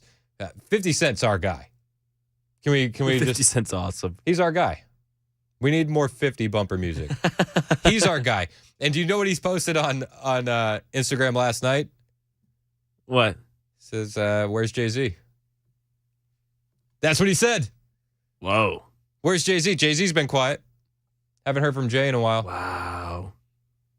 If Diddy is a hip-hop Epstein, couldn't Jay-Z be a bigger hip-hop Epstein? Yeah.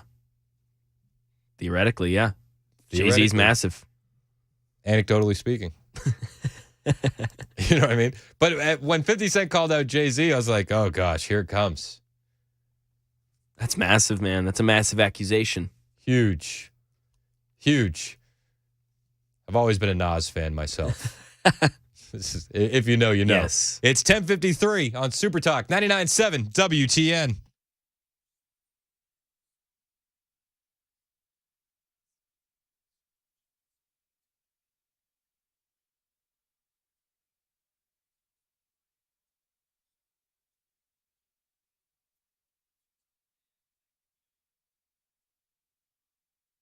Hey, it's Chris Hand here for my friends at membersnutrition.com. You've heard me talking about membersnutrition.com. If you take vitamins and supplements, you want to make sure you know where they're coming from. And at membersnutrition.com, you do. They're made right here in the USA. You can't say that about the stuff you're grabbing off the store shelves at the big box stores. You just can't.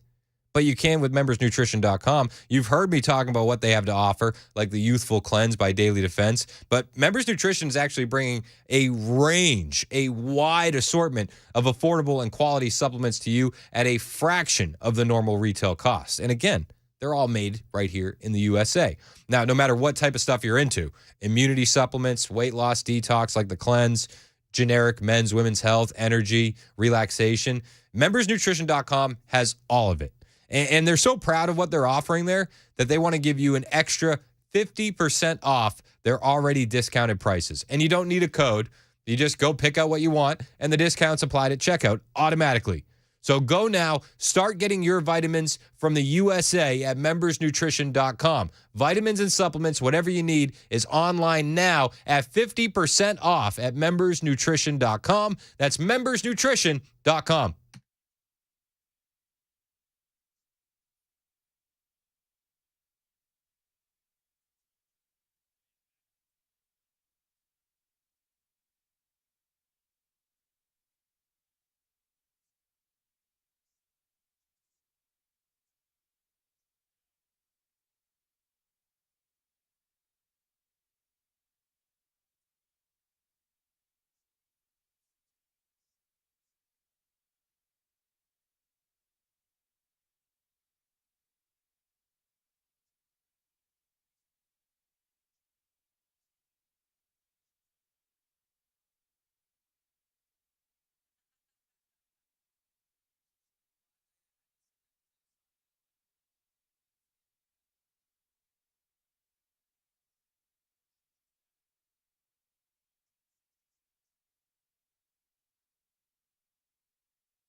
Good morning. It's 11 a.m. I'm Jay Harper with your top stories. We're up to 51 degrees now with all that beautiful sunshine. The full forecast is on the way.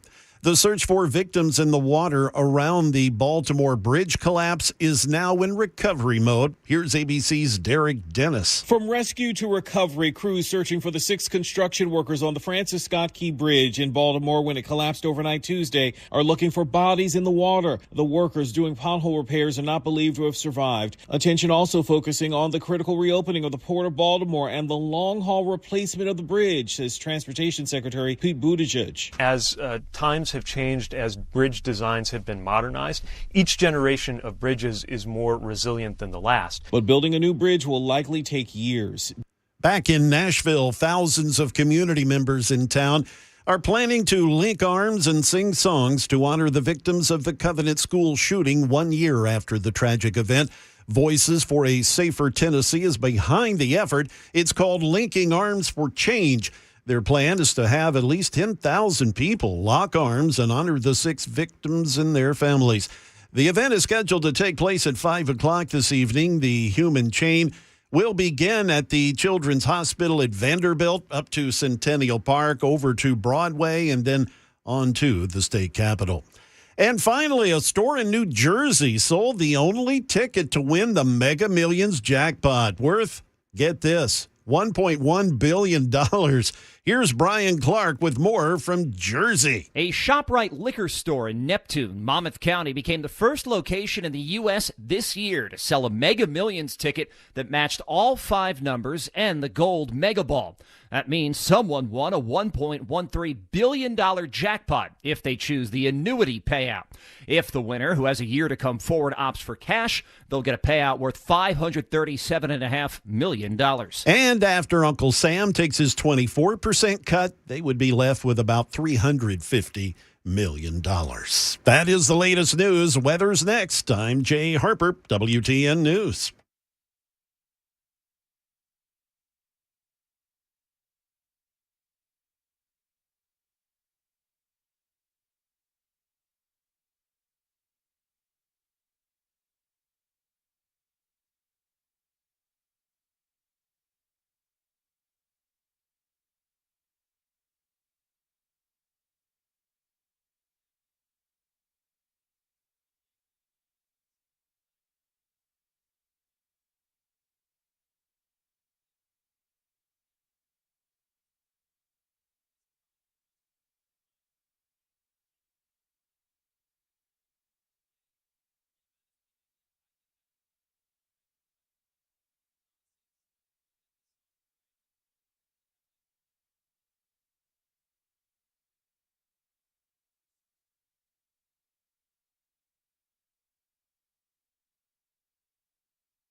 Super Talk 99.7 WTN. My name is Chris Hand. Anthony wants to talk about Trump in New York. You've been waiting on the line for a second, man. Thanks for holding. What's up, Anthony?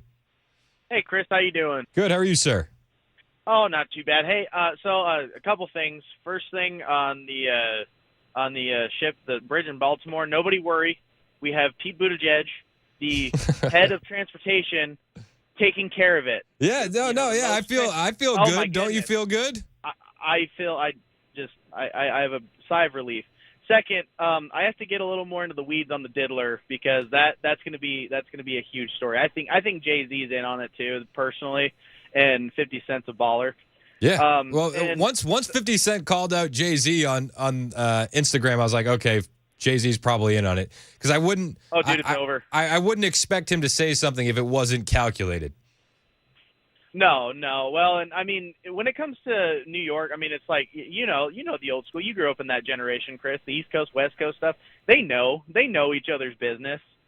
But anyway, so with Trump, my thing about I still can't wrap my head around the fact that New York can just a judge in New York can be like, oh no, you overinflated the value of a property. We're gonna fine you X amount of dollars. I'm still trying to wrap my brain around that, but I just have to let the rest of the listeners know, if you haven't seen this video, go look at the video of the press conference of Trump after he came out of court, and a reporter asked Trump, "Hey, Trump, Mr. Trump, what's going to be your collateral for this fine that they're imposing?" This orange menace to society turns around, looks at this reporter, and says, "Cash."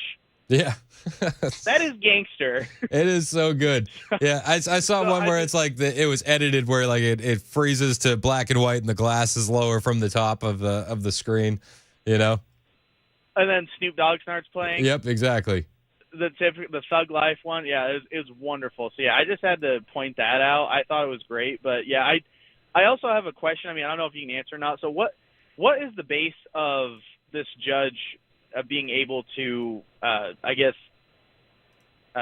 say that he overinflated his property? Like, what's the basis of the crime? The crime. I say that in air quotes. But yeah, I that's just my question as well. So I'll let you go. Thank you. Hey, yeah, I mean, I think it was just based on tax assessed value versus market value, and I think that's how they went after him, which doesn't make any sense because tax assessed value is always going to be lower. But Trump did have the bond lowered, and now the left is screaming that there's a two-tier justice system because his bond was lowered. Democrats and never-Trumpers are they have their new talking points down that there's a two-tier justice system because Trump has to post $175 million as opposed to $464 million to appeal the decision from the New York case on the real estate values. It's just crazy. But, the left is loving this new talking point that there's a two-tier justice system, and Trump is the beneficiary of a two-tier justice system. Jen Psaki was saying that the other day. Right now, the justice system is moving when it comes to Donald Trump, but it is moving slowly. And we saw more evidence of that again today. So while the wheels of justice turn at their own frustrating pace, we want to spend some time talking to people who saw and heard what Donald Trump did in these various cases up close. Jurors might not get to hear from them just yet, but we can hear from them right now. So that's what we're going to do tonight. Former Trump attorney Michael Cohen is standing by, and so is former Trump White House aide Cassidy Hutchinson. But I do want to start in New York City and the tale today of two Trump trials we saw play out. First, there was a major development in what is often shorthanded as the hush money case, but is actually, and this is important, an election interference case. Oh, it's an election interference case. It's not a hush money case. It's an election interference. Psaki says that Trump is not the victim of a two-tiered system. He's the beneficiary. And what really struck me about all of this is just how ironic it is that a guy who has railed against a two-tiered system of justice repeatedly has been afforded the kind of leniency that no one else would ever receive. I mean, of course there is a two-tier justice system in this country, one in desperate need, by the way, of reform. But it is definitely not tiered in the way that Donald Trump is describing. And he's implying that he is the one who is treated worse, when actually the opposite is true. Oh, is the opposite true, Jen Psaki? Is it? Oh, Trump says he's the one treated worse, and that the opposite is true. Okay. All right. I mean, you tell me. Does this feel like Trump is getting special treatment? I mean, we had tons of Democrats posting that Trump is getting special treatment again. New York court rules he can post a smaller bond of $175 million in his civil fraud case while he appeals. Unbelievable.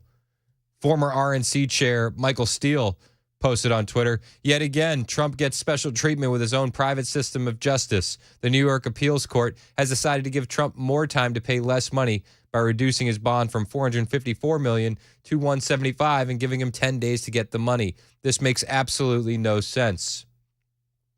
Democrats and rhinos all agree Trump is benefiting from a two-tiered justice system. Of course, they don't mention the fact that Trump is facing 5 cases brought against him by Democrats trying to bankrupt him or have him thrown in jail. That's basically been the move from the Biden campaign and the Biden administration from the jump. Lawfare. That's what we've been seeing. Lawfare. But they'll say, Trump is benefiting from a two-tiered justice system. Okay. Make it make sense. Can somebody make this make sense? It doesn't make any sense to me. Aaron in Brentwood, you're next on Super Talk. What's up, Aaron? Man, okay, so she admits that there's a two-tiered justice system. Is that what I heard? Yes, sir. Correct. Yeah, and that Trump is benefiting from it. Interestingly enough, but Hunter Biden doesn't have a gun charge for lying on a federal form. Joe Biden's not being investigated for the same documents boondoggle as what Trump did. So, yes, there is a two-tiered justice system, but only Trump is benefiting. What happened to is it the Eighth Amendment that says unreasonable bail and egregious, that protects against that, when there's literally no company that would be able to afford him a bond based on $500 million, but he's the beneficiary of it. Yeah, the Eighth Amendment is excessive bail shall not be required, nor excessive fines imposed, nor cruel and unusual punishments inflicted. But if there's no company to exact a bail of $500 million, $500 million, how is that excessive if indeed he's benefiting from this two-tier justice system she's admitted? There should be a company there that would back that and say, yes, it's not excessive, and we will accept that note from it. But nobody could. It makes no sense. I will say, as far as your Hunter Biden point, he does have the federal gun charge coming up in June that he will be tried for. But I mean, that's one thing, right? Yeah. Right. Yeah. I appreciate the clarity on that. Yeah, it's not something to hang our hat on and be like, hey, we got a win on the board. We got some points, but we'll see what happens with that. It's going to go to trial as soon as June. So we'll see what happens. All right, sir. All right, man. Hey, appreciate your call, Aaron. Thanks so much, man. 615-737-9986. Yeah, the Eighth Amendment. Excessive bail shall not be required, nor excessive fines imposed, nor cruel and unusual punishment inflicted. Steve in the Borough, you're next on Super Talk. What's up, Steve? Welcome back, by the way. I'm glad you enjoyed your trip. Thanks, a few things in no particular order. I think listeners need to get a better idea that the New York AG's case, Letitia James, that was a civil lawsuit. It's not a crime. It's not a criminal case. The 450 some odd million really was what's called a disgorgement ruling. It's not a fine. What happened was at trial, the state introduced evidence, expert witnesses that the Trump defense attorneys were allowed to cross-examine and rebut and present their own witnesses.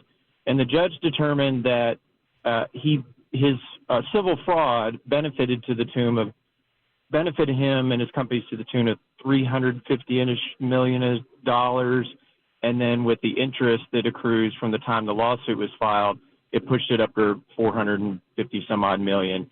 He can appeal without filing a bond, but what the bond allows him to do, what makes it automatic, is the second he files a bond, it pauses the execution of that judgment. So in other words, it's not a bond like criminal where you get out of jail or something like that. it's his way of saying, okay, here, I've got the money to pay all this if I lose on appeal to pay this judgment. And so the court says, oh, okay, well, then we'll pause execution of the judgment in the meantime while you're pursuing your appeal. So that's why he's so interested in posting this bond, because he can appeal without posting a bond. But if he does, then she can still be executing on that judgment, seizing, bank accounts, properties, et cetera. So I just think it's important that people understand all that. It's been kind of mixed up, that some of the criminal terminology and civil terminology, and it's not really the same at all. No, and I appreciate the clarification. I mean, personally, I think that it would have been benefiting for Trump to let them seize a property or two, and it would have galvanized support even more so behind him. Can I say a quick thing about that? Yeah. It's funny you say this. This is a wild, I don't even know if you call it conspiracy theory. He talked about repeatedly how much cash he supposedly had, which I thought was funny. He said in an interview like 2 days before his Monday deadline that he had $500 million in cash. But yet his attorneys were going into court saying, we don't have the money in legal filings, under oath. So I thought that was sort of interesting. But here's the thing. I think that the appeals court, the appellate court, which is a multi-judge appellate court, lowered it to 175 to kind of mess with him in a way. In other words, to your point, I think they felt like he was just going to let him roll and execute on his stuff. And I think maybe they thought, well, we don't want him to benefit playing games with the court, so we're going to lower this bond to an amount that ostensibly he shouldn't have any problems covering, whether he files a bond, gets it from a bonding company and pays a percentage, or whether he posts the full amount. So it's kind of funny you say that. That's what I think. I think they chose an amount that would sort of be painful for him to come up with, but at the same time it was low enough that how can he say now that he doesn't have that money? Like, he can't say that now. No. He could have said that before. And so but that's a wild theory based on absolutely 100% speculation. No, I hear you, and those are my favorite kind of theories, But I kind of am in the same. I kind of am in like the same headspace. It seems like it's 4D chess. I would have just let them take a property. Who wants to be in New York anyway? Take Trump Tower. I think he was there on Sunday, like the day before the deadline. I think he couldn't get at the cash. In all sincerity, I think he couldn't get at that money. I think he genuinely tried, and then I think because he started. Here's why. Let me say this one other thing. The reason I think he was sort of resigned to the fact that they were going to take stuff was because he started saying, oh, I have the money, but I'm not going to hand it over to a crooked judge and a crooked AG. So I think he was building in his excuse to his to people that support him, to his supporters, saying, well, I have the money, but I'm not going to charge. So they're just going to have to come and take it. That would have fired up his base even more. And so I think the appellate court looked at that. They're not supposed to, but I think they looked at that and were like, what if we lowered this? Then he can't say that, and we can't give him that sort of benefit. Well, and I could definitely see that being in their line of thinking, because everything that they've thrown at this guy from the lawfare angle has completely backfired on them every step of the way. So yeah, anyways, I'm so glad you brought that up, because you're the first person I've mentioned that to. I thought of that the other day. I was like, what's 175? Because nobody really saw it coming. If you sort of watch different attorneys on YouTube and all that different stuff, nobody really saw that coming exactly. Everybody was a little surprised by it, especially without a hearing. They didn't even have a hearing on it. They just did a ruling. Yeah, no. And so I was like, I think they put a number high enough that he could get it, but it'll hurt. And like I said, but then now he can't back down from that, right? Like he can't say, at least in my opinion, politically speaking, he can't say, oh, I don't have the 175. That would look really bad to his supporters. No, so I hear you, man. I appreciate the call, Steve, and I like your theory. Yeah. But Trump he's not exactly having a shortage of cash flow. Did you see what Truth Social's parent company, what happened with their stock? Skyrocketed during their debut. It triggered a trading pause because it went up so fast. So they opened at $49.95, jumped to $72 super fast before 10:30 a.m. Eastern. It's trading under DJT. I mean, it's going to make him so much money. The Hill reports that Trump Media and Technology Group, the parent company of Trump's Truth Social platform, went public Tuesday morning after a years-long effort to merge with a special purpose acquisition company. Shares of the company were up 46% before 10:30 a.m. Eastern on Tuesday, rising to roughly $72 from an opening price of $50, $49.95, after trading was briefly halted. Shareholders in the SPAC, Digital World Acquisition Corp., approved the merger Friday, teeing up the Truth Social parent's debut on the stock market and potentially securing Trump a multi-billion-dollar windfall. So he's going to make billions off of this deal. And he can have all these fines levied against him. 175 million here, 175 million there, 83 million. He's about to make another billion. It's crazy, right? Crazy. Some have speculated that this could be a meme stock. You know what a meme stock is? Yeah. Like the GameStop, like the AMC. That's what I've like I've seen Nokia. How they went viral, and that people are purchasing it simply because they support Trump and enjoy the novelty of it. But I think that would actually give it more legitimacy. If you're buying a stock because you support Trump, you're not going to get rid of that. You know? Trump is currently barred from selling his own shares for 6 months. The company's board, comprised of Trump associates such as Kash Patel, an official during the Trump administration, and his son, they could waive or shorten the lockup period, experts said. But if he goes ahead with selling, it could sink the stock by 15 to 40% based on option pricing. So, like, I don't think he's going to sell it anytime soon. You know what I mean? Why sell if it's going to tank the stock? I think he's going to hang on to that. I would. It's 11:22 on Super Talk 99.7 WTN.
Will Tennessee's economy be impacted by supply chain issues that may be the result of that bridge collapse? Well, we'll explore that issue. And the body of a child has been recovered in Perry County. Those stories coming up at 11:30 on Super Talk 99.7 WTN. Thank you, Jay Harper. News on the way at 11:30. My name is Chris Hand. Find me on Truth Social, Twitter, Instagram, all the things, all the same, at Chris Hand on air. Hit the follow button. I will follow back. One of my favorite callers, the distinguished gentleman from Lebanon, Tennessee, Calvin, is next on Super Talk. What's up, Calvin? Hey, Chris. Missed you, man. Hey, I missed you too. What's up, bud? Hey, this ought to piss everybody off. Everybody loves their fossil fuel vehicles. I heard, and I think Trump needs to add this to his ads running for president. I heard last Thursday on Channel 2, as I was getting ready for work, that if Biden can get these new emission laws in before the election, Trump can't reverse them. I'd like to know if there's any truth to that. But them new emission laws, everybody needs to know, there's only one way that the car companies can go, and it's with EVs. If he gets them in, they're saying he can't reverse what the emission laws. People love to gun their fossil fuels to shoot a puff of black smoke in your face. You know what I'm saying? Yeah. When you go coming after these guys, our fossil fuel vehicles, that ought to change a lot of people's minds from blue to red right there. No, I hear you. So I don't know about any new rules. I do know the Biden administration had new tailpipe emission standards for passenger cars. They say they want to cut 7 billion tons of carbon emissions, and the standards are going to apply to new passenger cars and light-duty trucks beginning with model year 27 through 2032. And then they want to have basically, in California, they want to have all zero-emission vehicles by 2035. I just don't think any of this is realistic. Right. I don't either, but I just know this. If you put it out there, we're coming for your fossil fuel vehicle, that ought to piss a lot of people off. No, yeah, 100%. And it's going to hurt the auto industry jobs. Like, is Biden not trying to win the Rust Belt? Yep. You know what I mean? It's wild. So, yeah, it is a crazy, crazy thing to be doing in a campaign season. Right. Yeah. Well, I'm glad to have you back. Hey, man, I'm glad to be back. Appreciate you, Calvin. Thank you. Yes, sir. Bye. The distinguished gentleman from Lebanon. So it was last week, March 20th, Biden administration announced new automobile emission standards that officials called the most ambitious plan ever to cut planet warming emissions from passenger vehicles. You know, when I think Biden administration, I think ambition. Right? Don't you? Of course. Like that yeah. Young, get up and get it. Drive, passion. Grab the bull by the horns. You know what I mean? Bingo. The rules are coming as sales of electric vehicles, which are needed to meet the standards, have begun to slow. People don't want them. People don't want them. The auto industry cited lower sales growths and objecting to the EPA's preferred standards unveiled last April as part of that ambitious plan to cut planet warming emissions from passenger vehicles. I don't know. I don't think there's any way that Trump couldn't undo that, right? If they put new rules in, unless it's passed by Congress and made law. I have no idea. If it's an executive order, it can be undone with an executive order. That's the problem with executive orders, right? I don't know. Makes sense. Makes sense. Thank you. Thank you. It's 11:30 on Super Talk 99.7 WTN.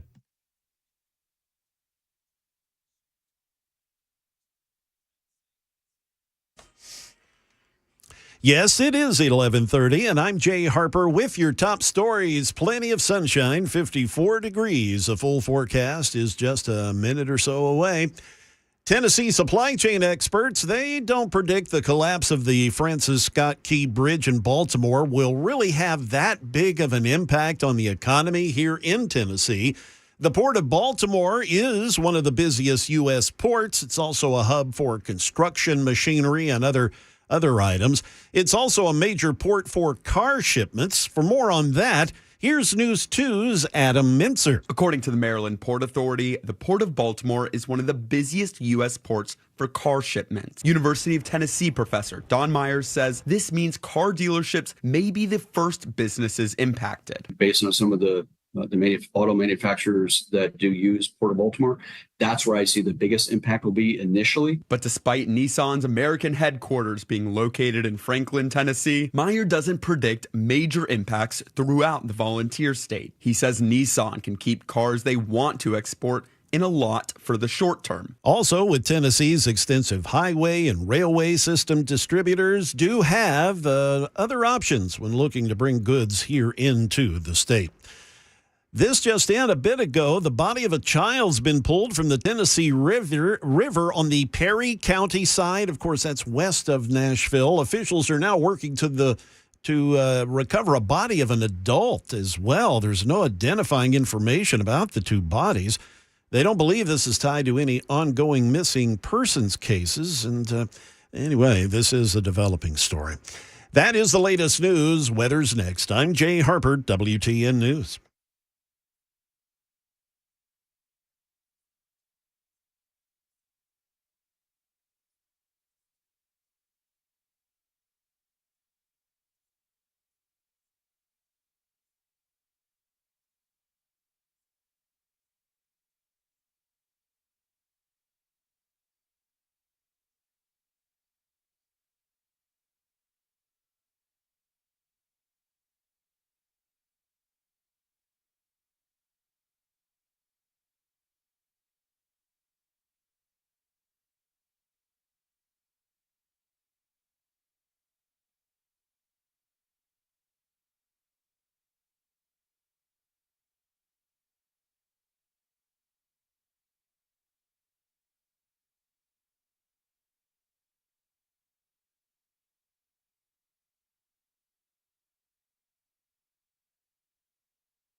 Near 80 for the weekend? Oh, my gosh. If you haven't gotten your AC serviced yet, it's time to do it with my friends at Busy Bee Plumbing, Heating, and Cooling. Hey, it's Chris Hand for my friends at Busy Bee, and it is that time of the year. You're going to be using your heat in the morning. You're going to be using your AC at night. And if you haven't serviced your systems the best way, the Busy Bee way, you are waiting for a problem to pop up this time of year. Don't wait. Be proactive. Keep your unit in tip-top shape, tippy-toppy. Whether you need that annual maintenance, repair, or replacement, plumbing, heating, or air system, call the guys who I trust, Busy Bee Plumbing, Heating, and Cooling. And if you do need to repair or replace that AC, call Busy Bee. Maybe you've been kicking the can on replacing your unit because it went down at the end of last season. Well, if you need to replace it, you're not going to find a better value on replacement systems than Busy Bee. They offer up to 12 months with no payment, no interest with approved credit, and it pays in so many ways to make sure you sign up for that annual maintenance on your plumbing, heating, and air systems from Busy Bee.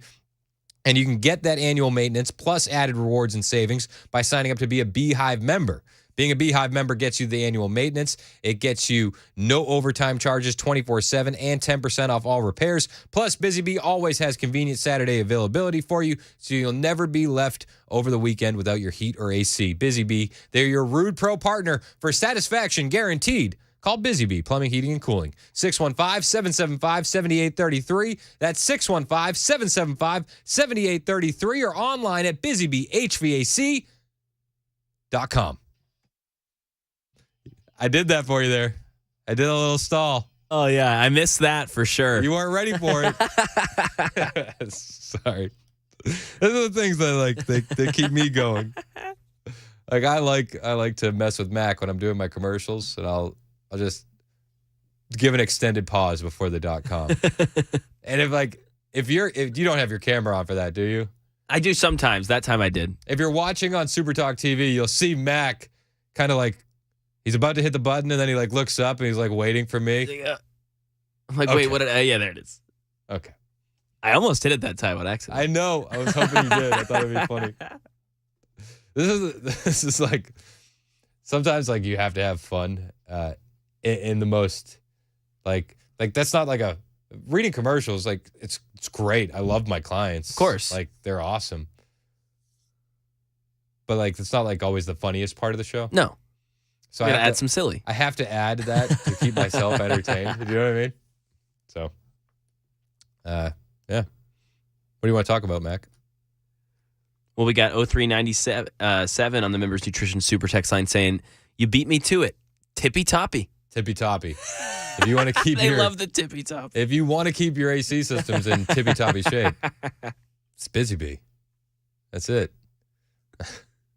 Now they say we need to do .com. Yeah, that'd be a good one. Mac would definitely slam over that one. Oh yeah. Sorry. Yeah. What's up with your boy Shohei Ohtani? Man, this is Major League crazy. Baseball? This stuff is nuts. You're isn't my it? sports guy, so he's betting on games. Allegedly. You're making more money than any player in Major League history, and you're going to bet on games. Yeah, so right now I believe it's his interpreter, Ipe Mizara, he was fired last week after allegedly stealing $4.5 million from Ohtani. And so now the whole thing is and this guy is his assistant, his translator, his best friend. He follows him around everywhere to go. If you see Ohtani, you see Ipe right behind him. He's got his backpack on. He's carrying Ohtani's water bottle. He's his guy. They're best friends. So a lot of it's how does a trainer who I'm sure is making decent money from Ohtani, but how's a bookie gonna forward $4.5 million to a trainer? He wouldn't do that, right? That'd be crazy because you don't have that kind of money. You do that for a guy like Ohtani who just got a 10-year, $750 million contract and could be a billionaire one day. So I don't know. There's two sides of the story. It's does Ohtani just trust everything with Ipe and he was his best friend? So he said, yeah, I trust that guy, and Ipe blew that trust, or is Ipe taking the fall for something that Shohei was doing? Now, tell me if I'm wrong. I read something about Ohtani that he lives very minimally. He does. Couple grand a month. Yep. And then his parents manage a lot of his finances, right? That's what I've heard. And he gives away a lot of his money. I know he gave away a lot to every kid in Japan got some sort of pair of shoes or something. He does a bunch of stuff like that. Every kid in Japan had their gambling debts covered. So it's a fascinating story. I don't understand how Pete Rose isn't in the Hall of Fame. Well, this is the argument, though, right? How is baseball going to react? He's the face of the league. He's a 2-time MVP. Is he the face of the league? I couldn't pull him out of a lineup. Really? Could not. Wow. I think that would be, I think you'd be in the minority there, but maybe not. We could say, Members Nutrition Super Text line, I don't know, tell me, but he's definitely the best player in the league. That's what I'll say. Okay. But he doesn't pitch anymore. He won't be able to pitch this year because of the surgery. I feel like he's a novelty. Yeah. We've never seen anything like it. He's truly unprecedented. Yeah. And now he's definitely unprecedented off the field as well, because this is crazy. What games was he betting on? Do they know? I don't believe we've released that yet. Is this going to be like the MLB is going to do their own investigation? Yeah. And so nothing's going to come of it? Like the similar way that the NBA had Tim Donaghy, that ref, betting on games. Exactly. And then let's do our own investigation. Yep. And then they leaked all the stuff about him. The NBA did. Do you remember that? Yep. And there's the documentary. And the feds had that guy wired. He was going to go in. He was going to blow the lid off of everything. And the NBA leaked it all on their own. No. We can do that. Yeah. Yeah. No, I think me and Matt Murphy were talking about it off the air yesterday, and I think he said it. It's going to be one of those things where months pass by, and Ohtani decided not to press charges to Ipe, and now he's going to play, and everything's fine. It's like, oh, okay, so Ohtani probably did do that, not going to press charges, aka, hey, thanks for taking the fall for me, bud. Yeah, I mean, you're just going to cut him a check, and he's going to go live his life comfortably. Yeah, I mean, $4.5 million, man. How do you steal $4.5 million without someone noticing? Exactly. That's especially the thing. A guy that lives on $3,000 a month, $4,000 a month. Exactly. Doesn't make any sense. No, it doesn't. How would you not know? Again, unless you just really have no one overseeing your finances and he's your best friend. So, but yeah, I don't know. I'm kind of torn.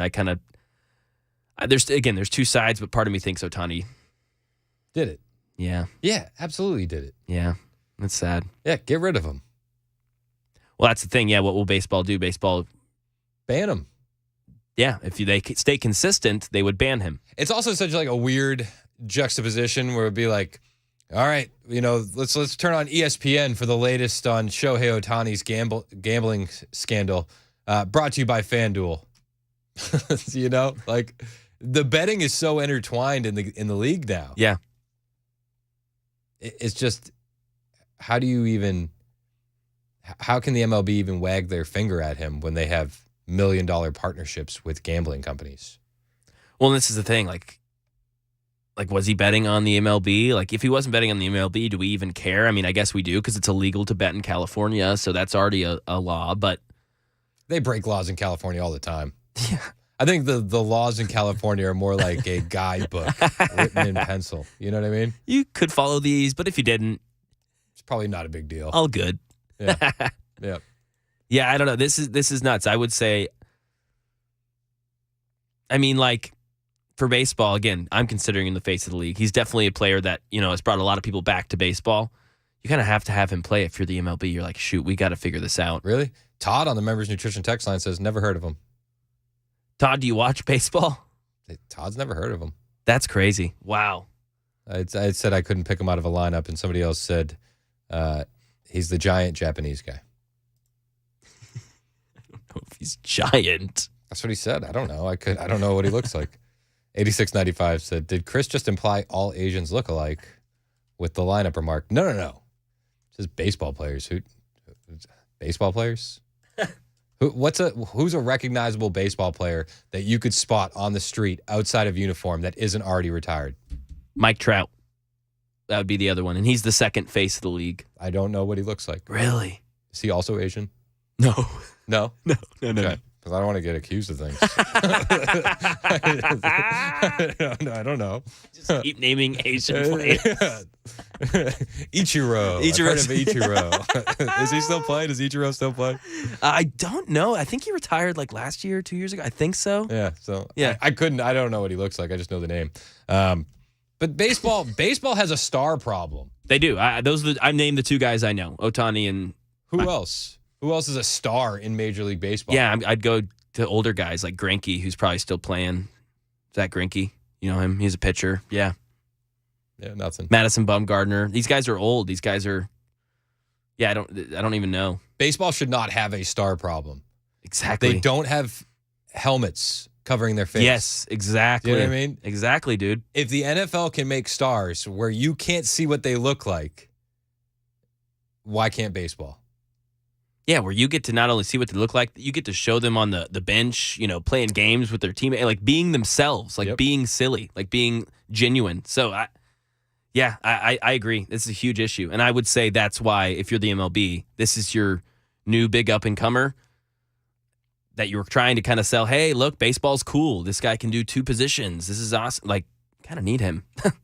John on the members nutrition text line said $4.5 million is 0.006 of $750 million. Be easy to steal that unnoticed. That's why his friend thought he could get away with it. Yeah, but it's not like he gets $750 million in his account. And in fact, he's actually, I don't know the correct word, but he's going to wait to get paid a lot. Yet he's deferring that until after the 10 years.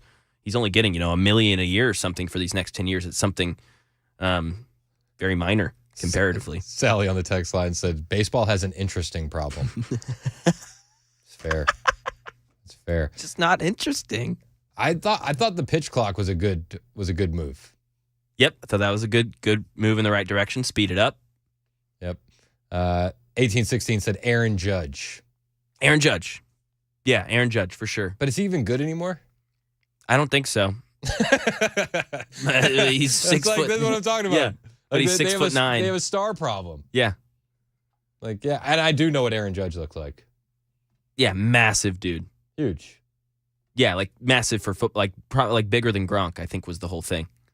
Is he? I think he's like an inch and like 10 pounds bigger than Gronk was as a baseball player. But he's not good anymore. I don't think so. No. Again, I'm not the baseball expert. I keep up with these things, but no, I don't know. I don't think he is what he was 2 years ago, 3 years ago. Mookie Betts, that's one I don't know if I could pick him up out of lineup though. I could. I know Mookie. But yeah, played with the Red Sox, so that makes sense. Yeah. David Price, Murfreesboro. But he's retired, right? Ooh, Salvador Perez. Thank you, 0557. That's the Royals catcher. No idea. Great player. I could definitely pick him up. Bryce Harper. There's a few, but again, it's just, I don't know. It's bad. It's bad, man. Your biggest star is down for gambling. They're going to cover for him. 100%. They're 100%. They're going to try and get this swept up under the rug. Yeah. All right. So he did it, I think is what we're saying. I think he did it. I think he did it. It's 11:49 on Super Talk 99.7 WTN.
11:55 on Super Talk 99.7 WTN. So as a kid, you'd see these TV shows where people would have the slides and they'd show you pictures from your Grand Canyon trip. Oh, look at your kids. And everybody would be like, "Oh, the Grand Canyon trip." Like, "Oh, we have to watch these slides." Remember the slides? Like how much does your kid weigh? What kind of thing is that to say? Oh no, you got this huge mammoth backpack. Yeah. Your child is in. I had my 2-year-old. I had my 2-year-old on a backpack. Oh, what? It was like a slideshow.